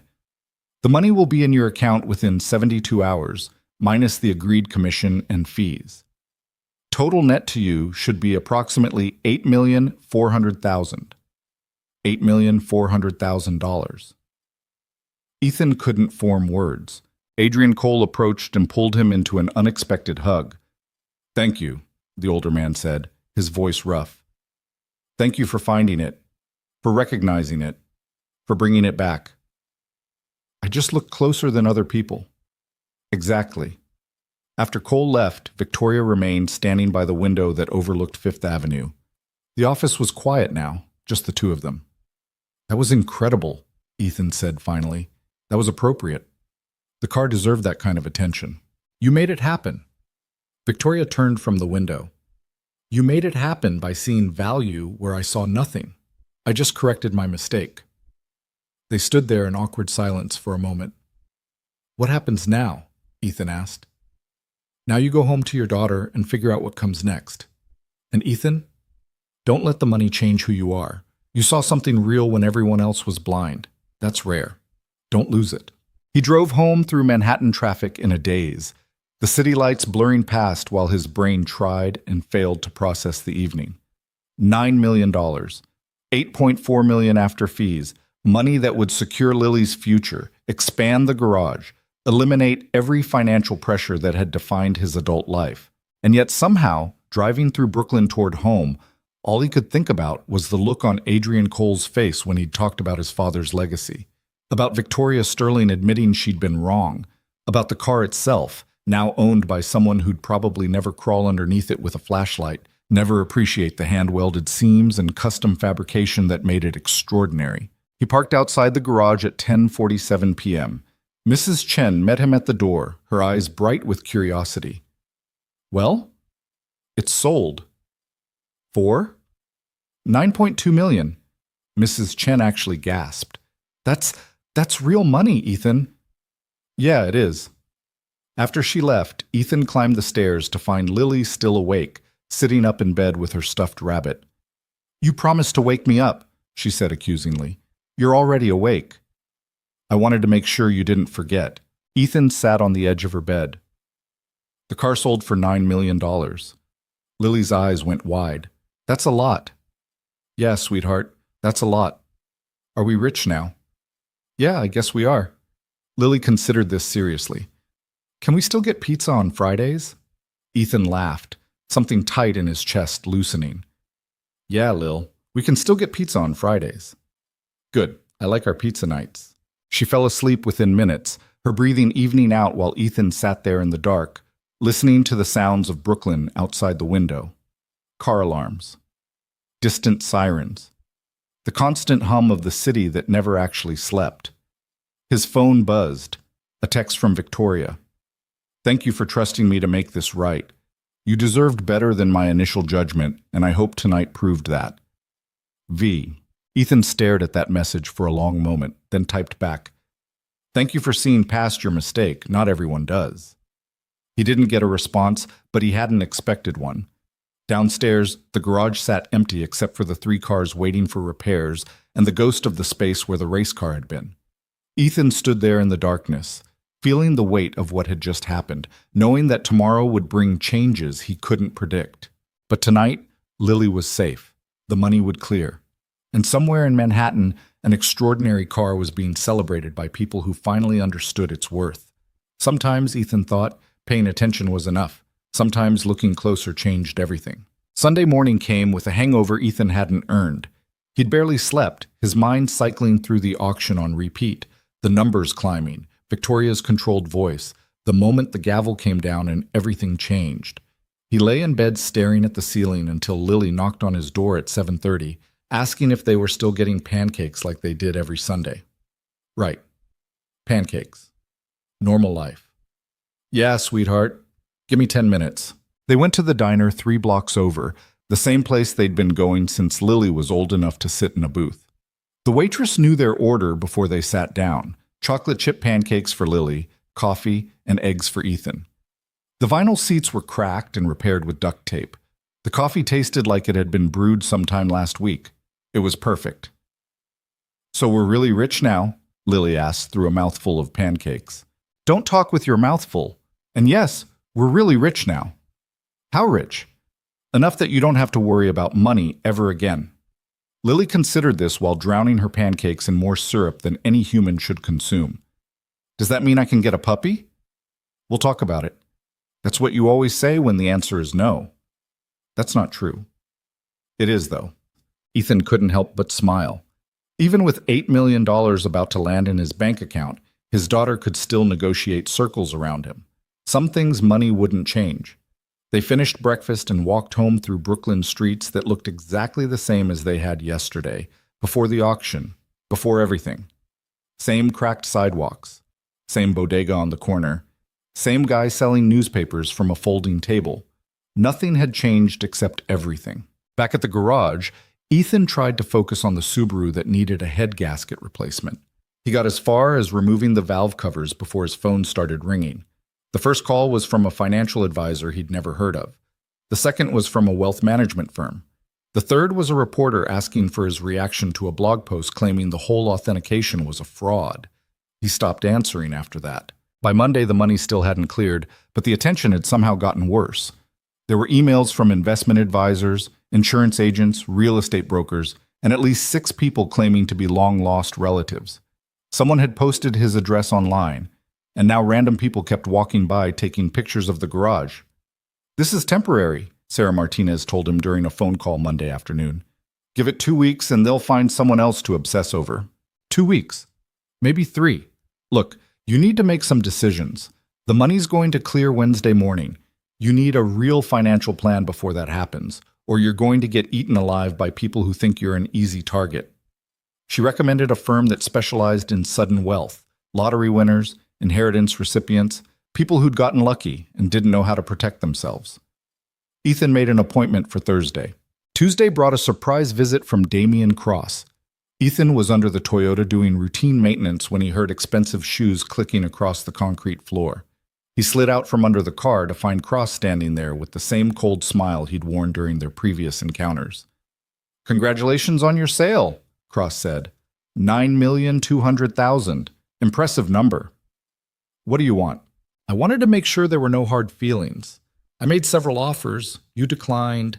The auction played out fairly. That's business. Okay. So no hard feelings. You can leave now. Cross didn't move. I also wanted to give you some advice. Unsolicited, but valuable. You're a mechanic, Mr. Mercer. You understand cars, not wealth. The people circling you right now, they're going to promise you things. Easy returns, guaranteed investments, opportunities that sound too good to be true. And they'll all be scams. Yeah, I get it. Do you? Because statistically, people who come into sudden money lose most of it within 5 years. Bad investments, bad advice, bad decisions made from a place of inexperience. Ethan stood up, wiping his hands on a rag. Why do you care what happens to my money? I don't, particularly. But I respect what you did, finding that car, recognizing its value, holding your ground during the process. It would be a shame to watch you squander it. Thanks for the concern. I'll be careful. Cross pulled a business card from his jacket and set it on the workbench. If you decide you want actual professional guidance from someone who knows this world, call me. No pressure, no games. Just a genuine offer. After he left, Ethan picked up the card. Embossed lettering, expensive stock. He should probably throw it away. Cross was exactly the kind of person Sarah had warned him about. Smooth, confident, ready to take advantage of naivete. But he pocketed the card anyway. Wednesday morning at 9:17 a.m., his phone pinged with a notification from his bank. Ethan was making coffee when it happened, still in sweatpants and a t-shirt that had more holes than fabric. He opened the banking app and stared at the number. $8,437,750. $8,437,750. The coffee maker beeped behind him, announcing the brew cycle was complete. Somewhere upstairs, Lily was singing off-key to a song from a movie she'd watched 17 times. Outside, a garbage truck rumbled past, its hydraulics wheezing and grinding. Everything was completely normal except for the number on his phone screen that refused to feel real. Ethan sat down at the kitchen table and just breathed for a minute. His father had died, leaving him a failing garage and $17,000 in debt. He'd spent 13 years clawing his way to stable. Not comfortable, not secure, just stable. Paying rent on time, keeping food in the fridge, making sure Lily had what she needed. And now this. "Daddy, can I have cereal?" Lily appeared in the doorway, already dressed for school in mismatched socks and a shirt she'd insisted on wearing 3 days in a row. "Yeah, sweetheart. Get the bowl down. I'll pour." They had breakfast together like they did every morning. Lily told him about a project at school involving construction paper and glue. Ethan listened and responded and tried to pretend the number in his bank account wasn't screaming for attention in the back of his mind. After dropping Lily at school, he drove to the financial planning office Sarah had recommended. It was in a nondescript building in Midtown, all glass and steel, and the kind of aggressive professionalism that made Ethan feel immediately out of place. The advisor was a woman named Patricia Chen, no relation to Mrs. Chen apparently, who was maybe 50 and had the direct manner of someone who'd dealt with every kind of financial disaster imaginable. "Mr. Mercer, I've reviewed the information your attorney sent over. $8.4 million from the auction sale, minimal existing debt, one dependent, currently self-employed, operating a small business. That's the situation. What are your goals?" Ethan hadn't expected the question to be that broad. "Not lose it all?" Patricia smiled slightly. "Good start. Let's be more specific. Do you want to continue operating your garage?" "Yeah, I like fixing cars." "Then we'll structure things so the business can expand sustainably without overextending. Do you have education expenses to plan for?" "My daughter's 6. College is probably happening eventually." "We'll set up an education trust. What about housing? The financial disclosure shows you rent both your business space and living quarters." "I like where we are. But maybe updating the apartment would be good. My daughter says the couch smells like sadness." Patricia actually laughed at that. "We'll budget for furniture. Now, the important question, how much money do you need to feel secure annually?" Ethan thought about that. Before the car, he'd been scraping by on maybe $40,000 a year. Good years. Half of that went to rent, utilities, basic expenses. The rest got stretched impossibly thin. "I don't know. 60,000? Enough to not worry every time something breaks? Conservative. I like it. Here's what I'm proposing. We take $7 million and invest it in a diversified portfolio designed for long-term growth and stability. Conservative allocation, minimal risk. That should generate roughly $280,000 annually in returns." Ethan's brain stuttered. $280,000 a year? Approximately, depending on market performance. We'll use that to fund your living expenses, business operations, and additional savings. The remaining $1.4 million we keep liquid for immediate needs, business expansion, property improvements, emergency fund, and what I call life happens money. She walked him through spreadsheets and projections, explaining investment strategies in language that was almost comprehensible. Stocks, bonds, index funds, municipal securities. Words that had never meant anything to Ethan suddenly represented his entire future. By the time he left the office 3 hours later, he'd signed documents setting up trusts, investment accounts, and financial structures he barely understood but trusted Sarah had vetted properly. His phone rang as he reached his truck. "Victoria Sterling. I hope I'm not interrupting. Just finished with a financial advisor. My brain feels like soup." "Welcome to having money. It gets easier."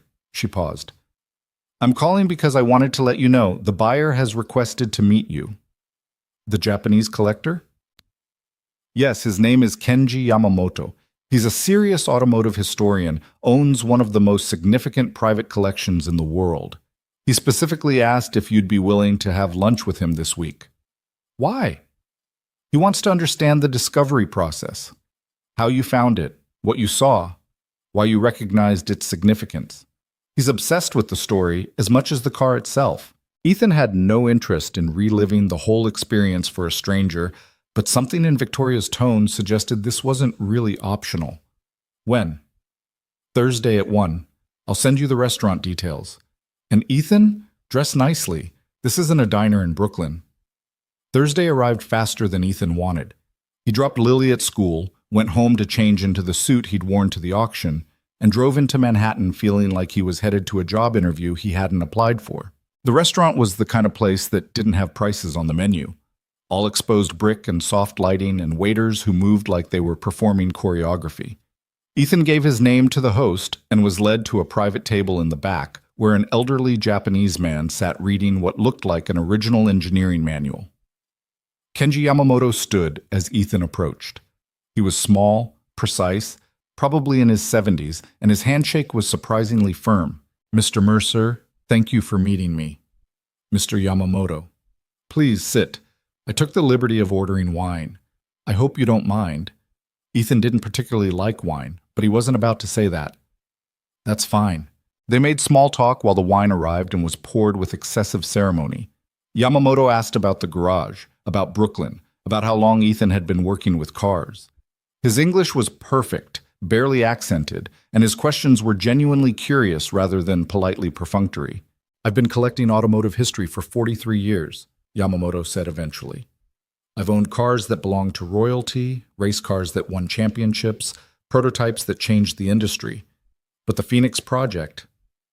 He paused, searching for words. This is different. This was lost. Forgotten. Dismissed as worthless. Until it wasn't, Ethan said. Until you look closer than anyone else. That's what fascinates me. Not the car itself, though it's extraordinary, but the fact that it sat in an auction preview surrounded by collectors and experts and wealthy buyers, and only you saw its value. I got lucky. Luck is what you call skill when you're being modest. Tell me, what made you stop and examine it? Ethan thought back to that day in the auction hall. The dusty car in the corner, Victoria's dismissive comment, the feeling that something was wrong with how everyone was ignoring it. The welding, he said. The frame showed hand welding, really good work. Not factory production. That meant someone built it custom, which meant someone cared enough to do it right. Cars like that don't just appear for no reason. Yamamoto listened intently, occasionally asking questions that revealed deep technical knowledge. They talked through lunch about metallurgy, fabrication techniques, the specific engineering choices Adrian Cole Sr. had made. It was the kind of conversation Ethan would have with another mechanic, not a wealthy collector. And he found himself relaxing despite the expensive surroundings. I'm planning to display the car publicly, Yamamoto said as they finished eating. Not locked in a private garage, but in a museum where people can see it. The story of its discovery will be part of the exhibition, including your name, if you permit it. You don't need my permission. Actually, I do. This is as much your story as it is Adrian Cole's. You gave the car back its history. Ethan considered that. Yeah, okay. You can use my name. They talked for another hour, and by the time Ethan left the restaurant, he understood why Yamamoto had spent $9 million on a rusty race car.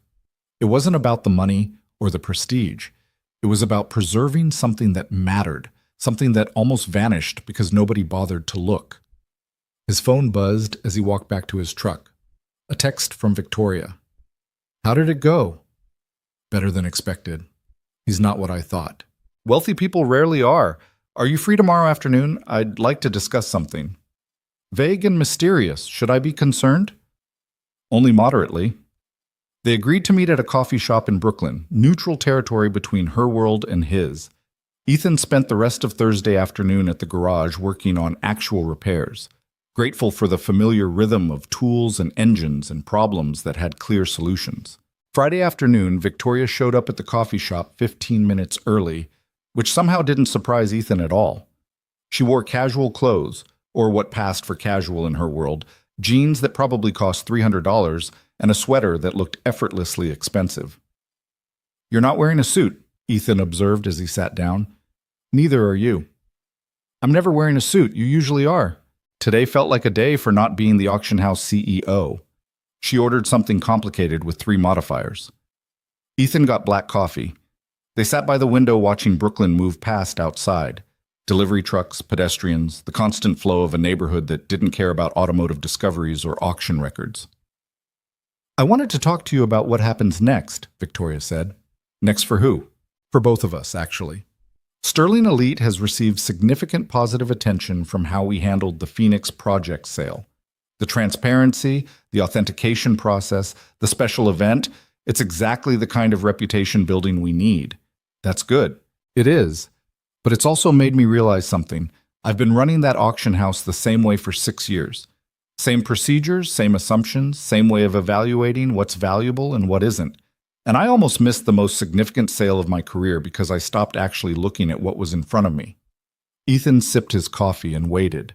Victoria didn't seem like someone who admitted mistakes easily, and he had the sense this was going somewhere specific.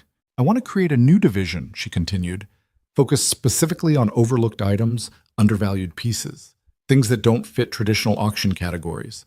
Not junk, but things that require expertise to recognize their worth. Sounds like a lot of work. It would be. Which is why I'm asking if you'd be interested in consulting. Ethan nearly dropped his coffee. What? You have an eye for value that most people don't. You see past surface damage to what's underneath. That's rare, Ethan. And it's exactly what this division would need, someone who can identify potential in things other experts dismiss. I'm a mechanic, not an art expert or antiques dealer. I know, but the skill translates. Looking closely, seeing details others miss, understanding quality work even when it's hidden under decades of neglect, that applies to more than just cars. Ethan leaned back in his chair, processing. You want me to look at items for your auction house and tell you if they're worth more than they seem? Essentially, yes. Part-time, flexible schedule. You keep running your garage, but a few times a month you come to previews and tell me what I'm missing. We'd pay consulting fees, obviously. How much? Victoria named a number that made Ethan's coffee suddenly taste better. That's insane, he said. That's what your expertise is worth. I made an $8 million mistake by dismissing your opinion. I'm not making that mistake again. Ethan thought about it. The money was almost irrelevant now. He had more than he needed. But the idea of using the skills his father had taught him, of proving that looking closer actually mattered in context beyond his garage, that appealed to something he hadn't known he wanted. I'd need to think about it. Of course. Take your time. The offer stands whenever you're ready. They finished their coffee and talked about other things. Lily's school, Victoria's ongoing battles with the Sterling Elite Board, the weird experience of suddenly having money. It was surprisingly easy, this conversation. Not friendship exactly, but something approaching mutual respect. After Victoria left, Ethan sat there for a while longer, watching the neighborhood through the window. A year ago, his biggest concern had been making rent. 6 months ago, he'd been worried about affording new tires. 2 months ago, he'd been standing in an auction hall being laughed at for bidding on scrap metal. Now he had $8 million in job offers from Manhattan auction houses. Life was strange. He drove home to find Mrs. Chen waiting outside the garage with Lily, who immediately ran over chattering about a spelling test she'd aced. Daddy, I got all the words right, even necessary, which is super hard. That's my girl. I'm proud of you. Mrs. Chen caught his eye over Lily's head, her expression knowing. You look thoughtful. Long day. Good, but long. The money cleared? Yeah. And you're still the same Ethan who brings Lily to school in a truck held together with hope and duct tape? I like my truck, she smiled. Then you'll be fine. That evening, Ethan made spaghetti, the same jarred sauce, the same cheap pasta, and they ate dinner at the same wobbly table. Lily told him about recess and her friend Emma's new shoes and whether they could maybe possibly get a puppy since they were rich now. We'll see, Ethan said, which made Lily roll her eyes because they both knew what that meant. After Lily went to bed, Ethan walked down to the garage and stood in the space where the race car had been.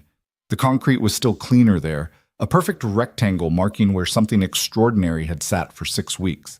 His phone buzzed. A text from Adrian Cole. Yamamoto called me today. He wants me to consult on the museum exhibition. Said you made quite an impression. Thank you again for everything, Ethan. My father would have been proud to know someone like you found his car. Ethan read that message 3 times, then looked around his small, cluttered garage with its ancient tools and cracked floor, and the comfortable disorder of a working shop.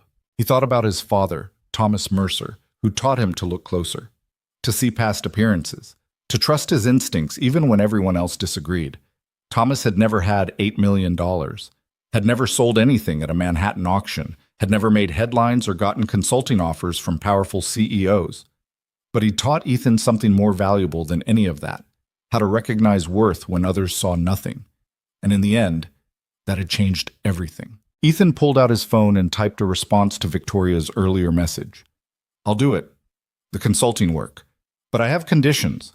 Flexible schedule, nothing that interferes with Lily, and I'm still running my garage. This doesn't replace who I am." The response came within seconds. "Deal. Welcome to Sterling Elite, Mr. Mercer." Ethan looked at that message and smiled slightly. 6 weeks ago, Victoria Sterling had called him a mechanic like it was an insult. Now she was offering him a job. People could change, mistakes could be corrected, and sometimes looking closer led to places you never expected. He locked up the garage, checked on Lily one more time. She was sprawled across her bed, one arm around her stuffed rabbit, completely at peace, and went to his own room. Tomorrow he'd fix the Subaru's head gasket. He'd pick Lily up from school. He'd make dinner and help with homework and live the same life he'd been living before the car. Except now, everything was different. And somehow, everything was exactly the same. The things that mattered hadn't changed. Lily's safety, honest work, paying attention to details others missed. The money just meant he could do all of that without the constant weight of barely surviving. That, Ethan thought as he finally fell asleep, was enough. 3 months later, Ethan stood in a different auction preview hall, this one in Connecticut, staring at what everyone else had walked past without a second glance. It was a desk, Victorian era probably, covered in water damage and missing 2 of its drawer pulls. The veneer was peeling in places, and someone had spray-painted "free" on one side in electric blue. Victoria stood beside him, arms crossed, waiting. "Well?" Ethan crouched down, running his fingers along the underside of the desk. The joinery was dovetailed by hand, not machine cut. The wood underneath the ruined veneer was bird's-eye maple, expensive and difficult to work with. And there, barely visible beneath decades of grime, was a maker's mark he recognized from a book Adrian Cole had loaned him about American furniture craftsmen. "It's real," he said. 1870s, probably made by the Herder Brothers workshop in New York. Under all this damage, it's worth maybe $40,000 restored. Victoria pulled out her phone and made a note. "How sure are you?" 80%. You'd need a furniture expert to confirm, but the construction matches their methods. That's the 4th piece you've identified today. She sounded almost annoyed about being impressed. "You're making this look too easy." "It's not easy. It's just paying attention." They'd been doing this for 12 weeks now, Ethan coming to previews twice a month, walking through estates and collections while Victoria pointed at items she was uncertain about. Sometimes he found nothing. Sometimes he'd spot details that changed an item's value from hundreds to thousands. Twice, he'd identified pieces significant enough to warrant special authentication processes. The consulting work paid well, but more importantly, it had given Ethan a strange kind of validation. The skills his father had taught him, looking closely, questioning assumptions, trusting careful observation over first impressions, those skills mattered beyond his garage in Brooklyn. "We're done here," Victoria said, checking her watch. "I have a meeting at 4 and you probably want to get back before Lily's out of school." They walked to the parking lot together, Ethan toward his truck, still the same one, still held together with optimism and stubbornness, and Victoria toward the town car that waited for her. "Same time next month?" she asked. "I'll be there." The drive back to Brooklyn took 90 minutes through traffic that made Ethan appreciate why people paid for drivers. He made it home with 20 minutes to spare before Lily's school let out, which gave him just enough time to check on the garage renovations. He'd finally pulled the trigger on expansion 2 months ago, knocked out a wall to double the working space, installed proper lifts, upgraded the electrical system. The old tools were still there, still in use, but now they shared space with equipment that actually worked reliably. Marcus, his landlord, had nearly cried with relief when Ethan signed a 10-year lease extension and paid 6 months in advance. The upstairs apartment had gotten renovated too. New furniture, including a couch that Lily confirmed did not smell like sadness, fresh paint, and actual functioning appliances. But they'd kept the same 2 bedrooms, the same view of the street.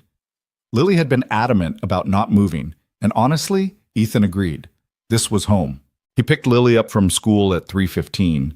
She climbed into the truck with her backpack dragging and immediately launched into a detailed explanation of why her teacher was wrong about the proper way to solve long division. She says you have to show all the work, but I can do it faster in my head, so why does it matter? Because showing your work proves you understand the process. That's what she said. It's still annoying. Ethan smiled. Lily at 6 had been sweet and compliant. Lily at 7 was developing opinions and the vocabulary to defend them. He wasn't sure if he should be proud or terrified. Probably both. How was the auction thing? Lily asked as they drove home. Found a desk worth $40,000 that everyone thought was garbage. That's your superpower. Finding expensive garbage? Seeing stuff other people miss. Emma says that's basically a superpower. Emma's very wise for a 7-year-old. They stopped at the grocery store because Ethan had forgotten they were out of milk, then headed home. Mrs. Chen was waiting outside the garage with a package that had been delivered. UPS came an hour ago, she said, handing over a box covered in international shipping labels. Looks important. The return address was from Japan. Kenji Yamamoto. Ethan opened it that evening after dinner while Lily did homework at the kitchen table. Inside was a book, beautifully bound, probably custom-made, along with a handwritten note. Mr. Mercer, the museum exhibition opened last week to remarkable reception. I wanted you to have the first copy of the catalog. Your story is told on pages 47 to 53. Thank you again for preserving history. K. Yamamoto. Ethan flipped to page 47 and found photographs of the Phoenix Project in its new home. A glass case in a Tokyo automotive museum, lit dramatically and surrounded by placards explaining its significance. One of the placards included a section titled Discovery and Authentication that detailed how a mechanic in Brooklyn had recognized what experts had missed. There was even a photo of Ethan, taken at the auction, looking uncomfortable in his suit. Lily peered over his shoulder. Is that our car? It was never really ours, sweetheart. But yeah, that's the one. It looks nicer than when it was in our garage. Everything looks nicer in museums. He read through the catalog entry while Lily went back to her math homework. The write-up was thorough, respectful, and told the whole story. The auction preview, Victoria's initial dismissal, Ethan's persistence, the authentication process, the eventual sale. Reading it felt surreal, like learning about someone else's life. His phone rang. Adrian Cole. Have you seen the catalog? Just got my copy. Yamamoto did right by the story. Did right by my father's legacy, too. The exhibition is getting international attention. There's talk of a documentary. About the car? About the whole thing. The discovery, the authentication, what it means that something this significant was almost lost because people stopped looking. They want to interview you. Ethan's stomach tightened. I don't know about that. Think about it. No pressure. But Ethan, this story matters. Not just the car, but what you represent. Someone who saw value where others saw nothing. That's worth documenting. After they hung up, Ethan sat with that idea for a while. He'd never sought attention, never wanted to be the story, instead of just the person who'd gotten lucky. But Cole had a point. The Phoenix Project mattered because it almost vanished. It mattered because everyone, including experts, collectors, and auctioneers, had looked right past it. And it mattered because one person had bothered to look closer. The following week brought an unexpected visitor. Ethan was replacing brake pads on a Honda when Davis from the old security team appeared in the garage doorway. Mr. Mercer, got a minute? They hadn't spoken since the auction. The security detail had ended once the car was transported, and Ethan had assumed that was the last he'd see of the professional protection that had briefly been part of his life. What's up? Davis looked uncomfortable, which was unusual for someone who'd spent years in situations where discomfort could get you killed. I wanted to apologize. For what? For thinking you were in over your head. When Sterling Elite hired us to watch the car, I read the file. Mechanic from Brooklyn bought something at auction, thinks it's worth millions. I figured you were either delusional or running a scam. Ethan wiped grease from his hands. That's a reasonable assumption. Maybe. But I was wrong.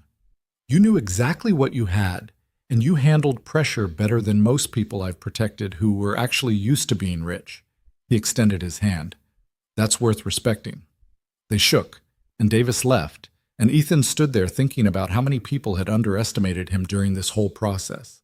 Victoria, Davis, probably half the people at that auction preview. He'd proven them all wrong by doing nothing except trusting what his own eyes and experience told him. 2 weeks later, Victoria called with news. There's a collection coming up for auction, estate sale, elderly woman who passed away, house full of items her late husband accumulated over 40 years. The family wants everything sold quickly. They're not interested in sorting through decades of collecting. Okay? I've walked through the preview. It's overwhelming. Furniture, artwork, books, random mechanical parts, boxes of documents. The family hired an appraiser who said most of it was junk worth maybe $50,000 total. But you don't think so. I think I don't know. Which is why I want you to look at it before we commit to the auction. If it's actually valuable, we price it differently. If it's junk, we do a bulk sale and move on. When? Tomorrow, if you're available. I'll pay your full day rate plus expenses. Ethan checked his schedule. He had 2 oil changes and a diagnostic appointment, but nothing that couldn't be rescheduled. Yeah, I can do tomorrow. The estate was in Westchester, a sprawling house that looked like it hadn't been updated since 1975. The family had already moved out, leaving behind rooms packed with the accumulated debris of a long life, furniture stacked on furniture, boxes of books, tools and mechanical equipment in various states of decay. Victoria met him at the door with coffee and a tablet full of inventory notes. The appraiser spent 3 hours here and declared 90% of it worthless. I need to know if he's right. They started in the living room and worked methodically through the house. Most of it was exactly what the appraiser had said. Cheap furniture, mass-produced artwork, books with no particular value. But in the 3rd bedroom, converted into a workshop, Ethan found something that made him stop. A workbench covered in machinist tools. Not hardware store tools, but precision instruments. Micrometers, calipers, gauge blocks. And underneath the dust, manufacturer marks he recognized. These are Starrett tools, he said, picking up a micrometer carefully. Vintage, probably 1940s. Used but maintained. Victoria made notes. Value? Individually? Maybe a few hundred each. But as a collection? He started examining other items on the bench.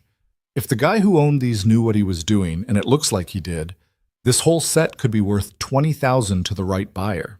They kept searching. In the garage, Ethan found partial engine blocks and transmission components that turned out to be from a rare Italian sports car. In the basement, buried under boxes of old magazines, he discovered technical drawings that appeared to be original design documents from an aerospace company. By the end of the day, they'd identified nearly $250,000 in items the original appraiser had missed completely. Victoria stood in the driveway as the sun set, reviewing her notes with an expression that was equal parts excited and frustrated. I'm starting to think every appraiser I've ever worked with needs their eyes checked. They're looking for obvious value, Ethan said. Signatures on paintings, stamps on furniture, certificates of authenticity. When something's valuable but not obviously so, it gets missed. How did you learn to see this stuff? Ethan thought about his father, about years of being dragged to junkyards and estate sales, about Thomas Mercer pointing at random objects and asking, what is that really worth? Practice. And someone who taught me that surface condition doesn't determine actual value. They drove back to the city in separate vehicles, but Victoria called him before he'd made it to the highway. I want to hire you full-time. Ethan nearly swerved into the next lane. What? Not as a consultant, as a partner. We create a new division of Sterling Elite focused on unconventional acquisitions, estates, collections, items that don't fit traditional categories. You run it, I provide the infrastructure and auction platform. Victoria, I'm a mechanic. You're someone who sees value that others miss, that's worth more than any degree or certification. She paused. Think about it. No rush. But Ethan, you're good at this. Really good. And I think we could do something significant together. He didn't answer right away. His first instinct was to say no. He liked his garage, liked fixing cars, liked the simple clarity of mechanical problems. But part of him wondered what it would be like to make this official, to build something around the skills his father had taught him. I'll think about it, he said finally. That night, after Lily was asleep, Ethan walked down to the garage and sat in the space where the Phoenix project had been. The concrete had long since lost its clean rectangle outline, covered now by new oil stains and tire marks from customer vehicles. His phone buzzed. A text from Victoria. No pressure on the partnership offer. But I meant what I said. You have a gift. Ethan stared at that message for a long time. A gift. His father would have laughed at that phrasing. Thomas Mercer would have called it paying attention, doing the work, not being lazy. But maybe it was both. Maybe the gift was being taught to look, and then actually doing it consistently even when it was easier not to. He typed back, "Can I keep running the garage?" The response came immediately. Absolutely. The partnership is additive, not replacement. Ethan sat with that, thinking about what it would mean. More work, certainly. More time away from the garage, but also more opportunities to prove that careful observation mattered, that the things people threw away often had value. Okay, he texted. Let's do it. 3 dots appeared, disappeared, appeared again. Then, really? Really. But we do this right, transparent pricing, honest authentication, no cutting corners. I wouldn't have it any other way. The partnership was formalized over the next month with contracts and structures and more legal documents than Ethan had ever seen. Sarah Martinez reviewed everything with her characteristic skepticism and eventually declared it fair. You're getting 30% equity in the new division, full decision-making authority on acquisitions, and a salary that's frankly insulting given what you bring to the table. The salary's fine. It's not, but you're too nice to negotiate properly. I added a performance bonus structure. You're welcome. The new division launched quietly in late spring. They called it Sterling Recognition, which Ethan thought sounded pretentious, but Victoria insisted would play well with clients. The concept was simple. They'd handle estates and collections that traditional auction houses dismissed, finding value in unconventional places. Their first major sale was the Westchester estate. It brought in $470,000, nearly 10 times what the family's original appraiser had projected. Word spread quickly through collector networks. By summer, they had more requests than they could handle. Ethan fell into a rhythm, 3 days a week at the garage, 2 days with Sterling Recognition, weekends with Lily. It was exhausting and fulfilling and occasionally overwhelming, but it worked. The garage stayed profitable, the partnership grew, and somehow he managed to be present for school concerts and parent-teacher meetings. Lily started calling him a treasure hunter, which was close enough to accurate that Ethan didn't correct her. In July, Victoria invited him to a formal dinner celebrating Sterling Elite's 100th anniversary. It was black tie, held at a venue in Manhattan that probably cost more to rent for one night than Ethan's garage generated in a year. "Do I have to go?" he asked when she extended the invitation. "Yes, you're a partner now. You have to pretend to enjoy fancy events." "That sounds terrible." "It is, but there's good food and an open bar, which helps." Ethan bought another suit, his third in 6 months, which felt excessive, and showed up at the venue feeling exactly as out of place as expected.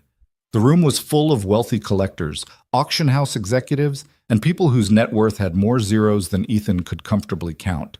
He found Victoria near the bar, wearing a dress that looked like it cost more than a car. "You came," she said. "You said I had to."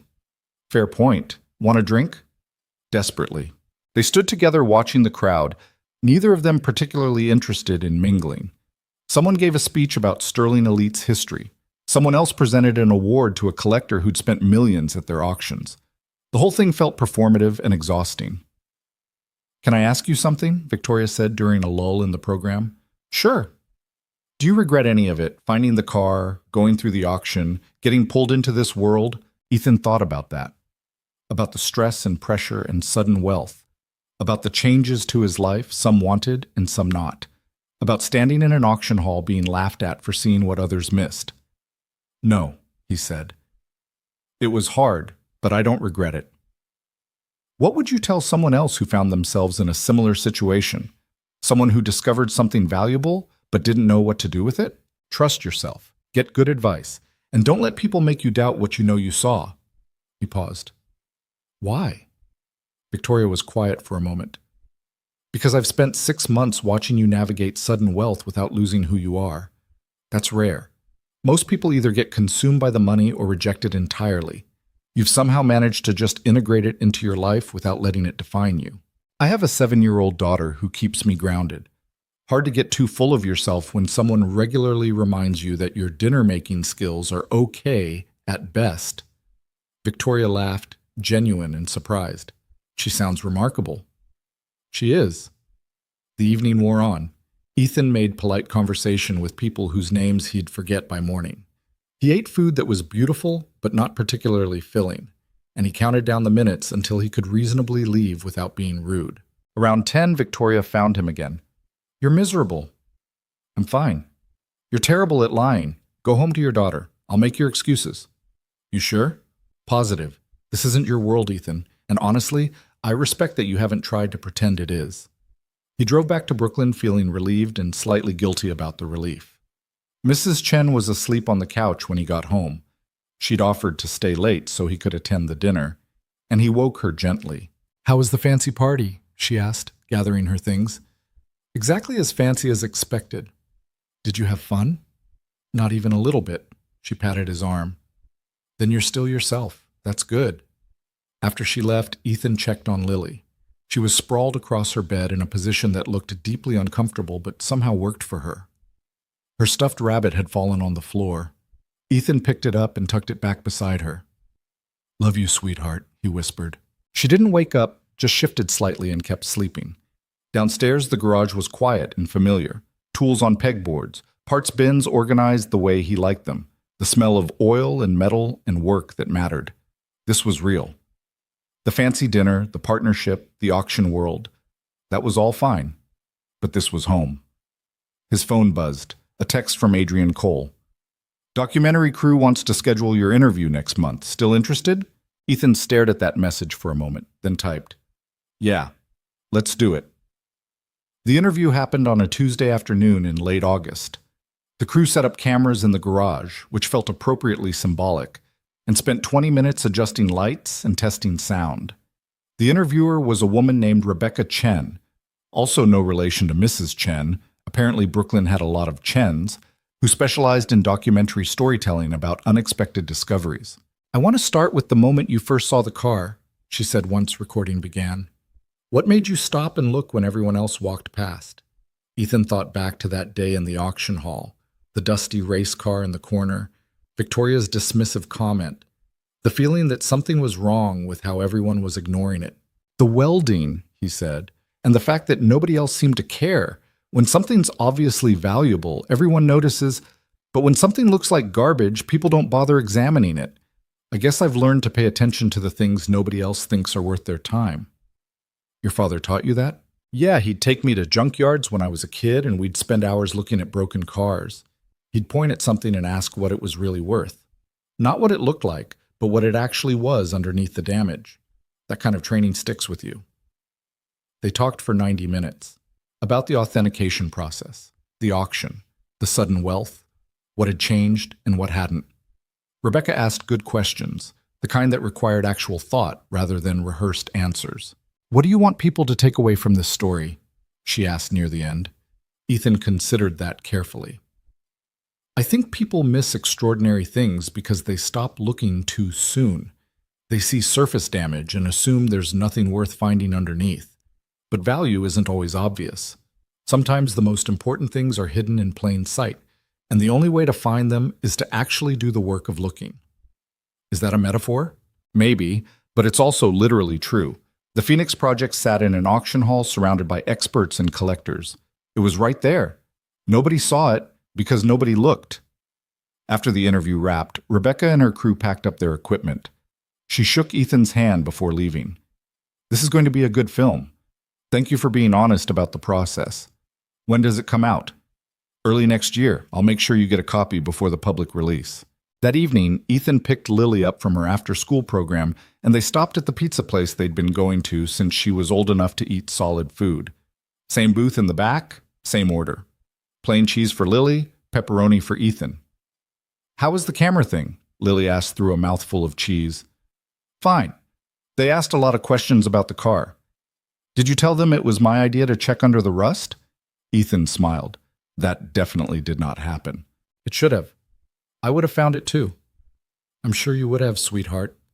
They ate their pizza while Lily told him about a substitute teacher who'd let them have extra recess and a boy in her class who claimed he could see the future but absolutely could not. Normal kid stuff. Normal life.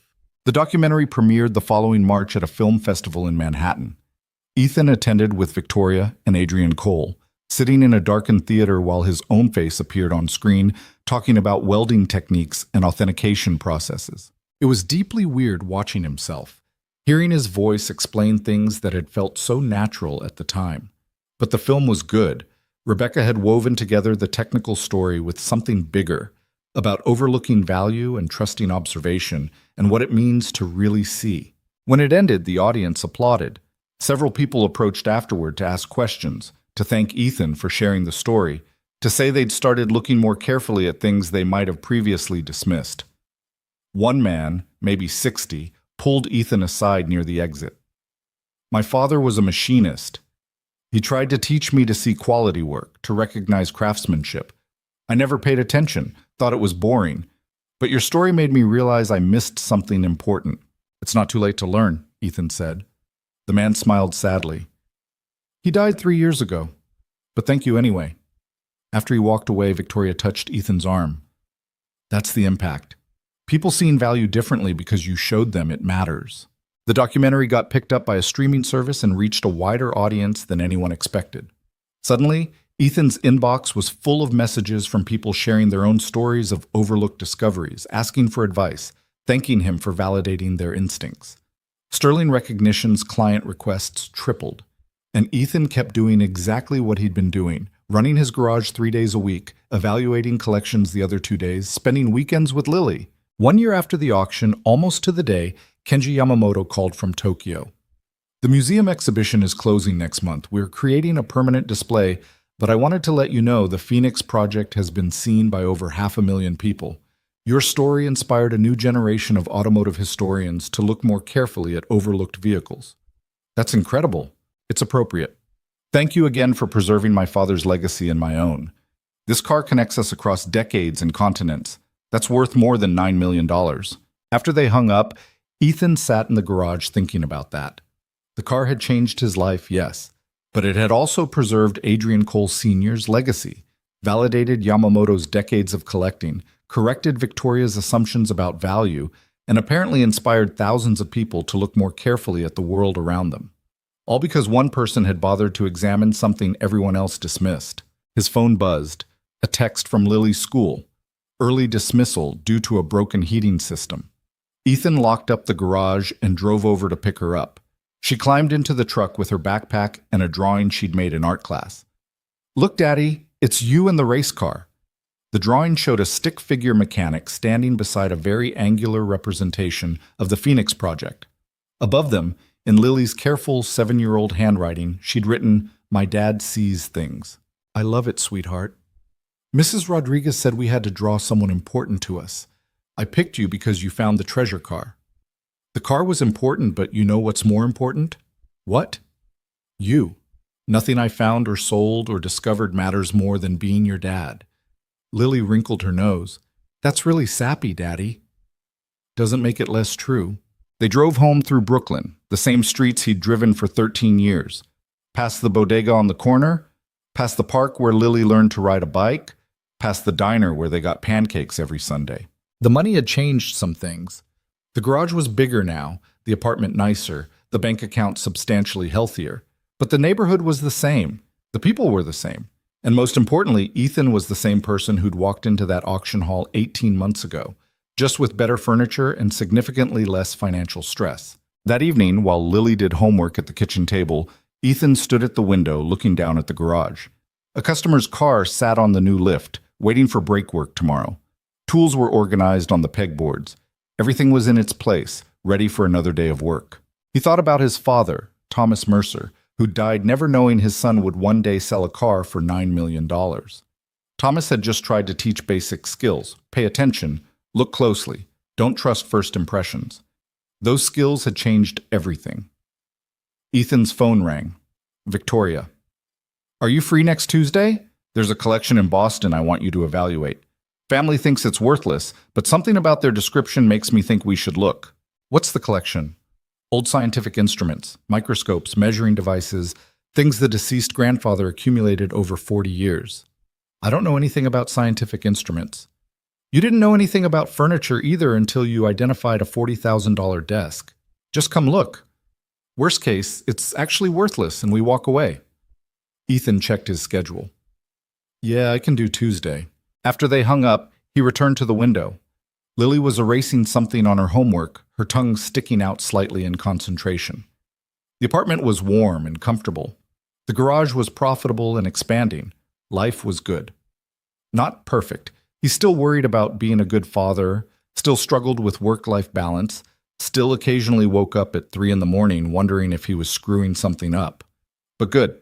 The Phoenix Project was in Tokyo now, admired by thousands, preserved for future generations. Adrian Cole Sr.'s legacy was secure. Victoria Sterling had learned to question her assumptions. And Ethan Mercer, a mechanic from Brooklyn, had proven that sometimes the most valuable things are the ones everyone else walks past without seeing.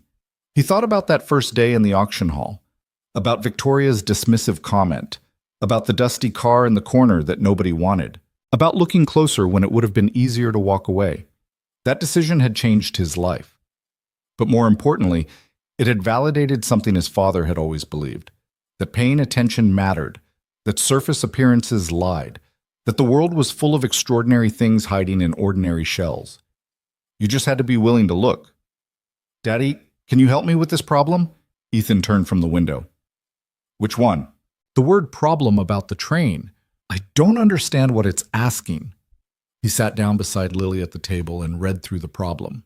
It was poorly worded and confusing, the kind of thing that made you wonder if the textbook writers had ever actually met a child. Okay, let's break it down. What information do they give us? They worked through it together, Ethan asking questions until Lily figured out the answer herself. This was how Thomas had taught him too, not giving answers, but teaching how to find them.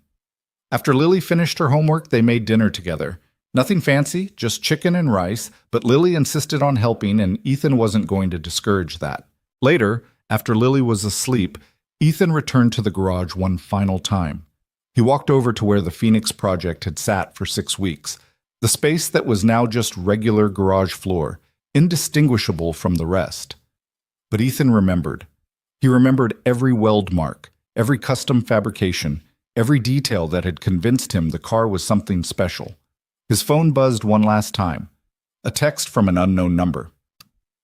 Mr. Mercer, my name is David Reston. I saw the documentary about the Phoenix Project. I have a grandfather who recently passed away and left behind a workshop full of tools and parts. The estate appraiser says it's all worthless, but something about your story makes me think I should get a second opinion. Would you be willing to take a look? I'll pay your consulting rate. Ethan stared at that message for a long moment. He could ignore it, could stick to his scheduled work with sterling recognition, could maintain boundaries between his life and random requests from strangers. But he thought about the man at the documentary premiere who'd missed the chance to learn from his father, about all the value that got thrown away because nobody bothered to look. He typed back, "Send me photos of the workshop. I'll let you know if it's worth an in-person visit." The response came quickly. "Thank you. Sending now." 10 photos appeared, showing a cluttered workshop that probably hadn't been touched in years. Most of it looked like standard garage equipment, but in the background of the fourth photo, barely visible behind boxes, Ethan spotted something that made his heart rate pick up. A metalworking lathe, old, covered in dust, but with a manufacturer's plate he recognized. He zoomed in on the photo, squinting at the details. South Bend, probably 1940s. If it was in decent condition underneath the grime, it could be worth $15,000 to the right buyer. "When can I come see it?" he texted back. Tomorrow, he'd go to Boston with Victoria. Next week, he'd evaluate David Reston's grandfather's workshop. The week after that, there'd be something else. Another collection, another overlooked item, another chance to prove that paying attention mattered. But tonight, he was just Ethan Mercer, mechanic from Brooklyn, standing in his garage at the end of another day. He locked up, checked the security system, and climbed the stairs to his apartment. Lily's door was open a crack, her nightlight glowing soft and steady. Ethan stood there for a moment, listening to her breathe, grateful for this life he'd built through luck and observation, and refusing to stop looking when everyone else walked away. The Phoenix Project was gone, sold to a collector who'd give it the home it deserved.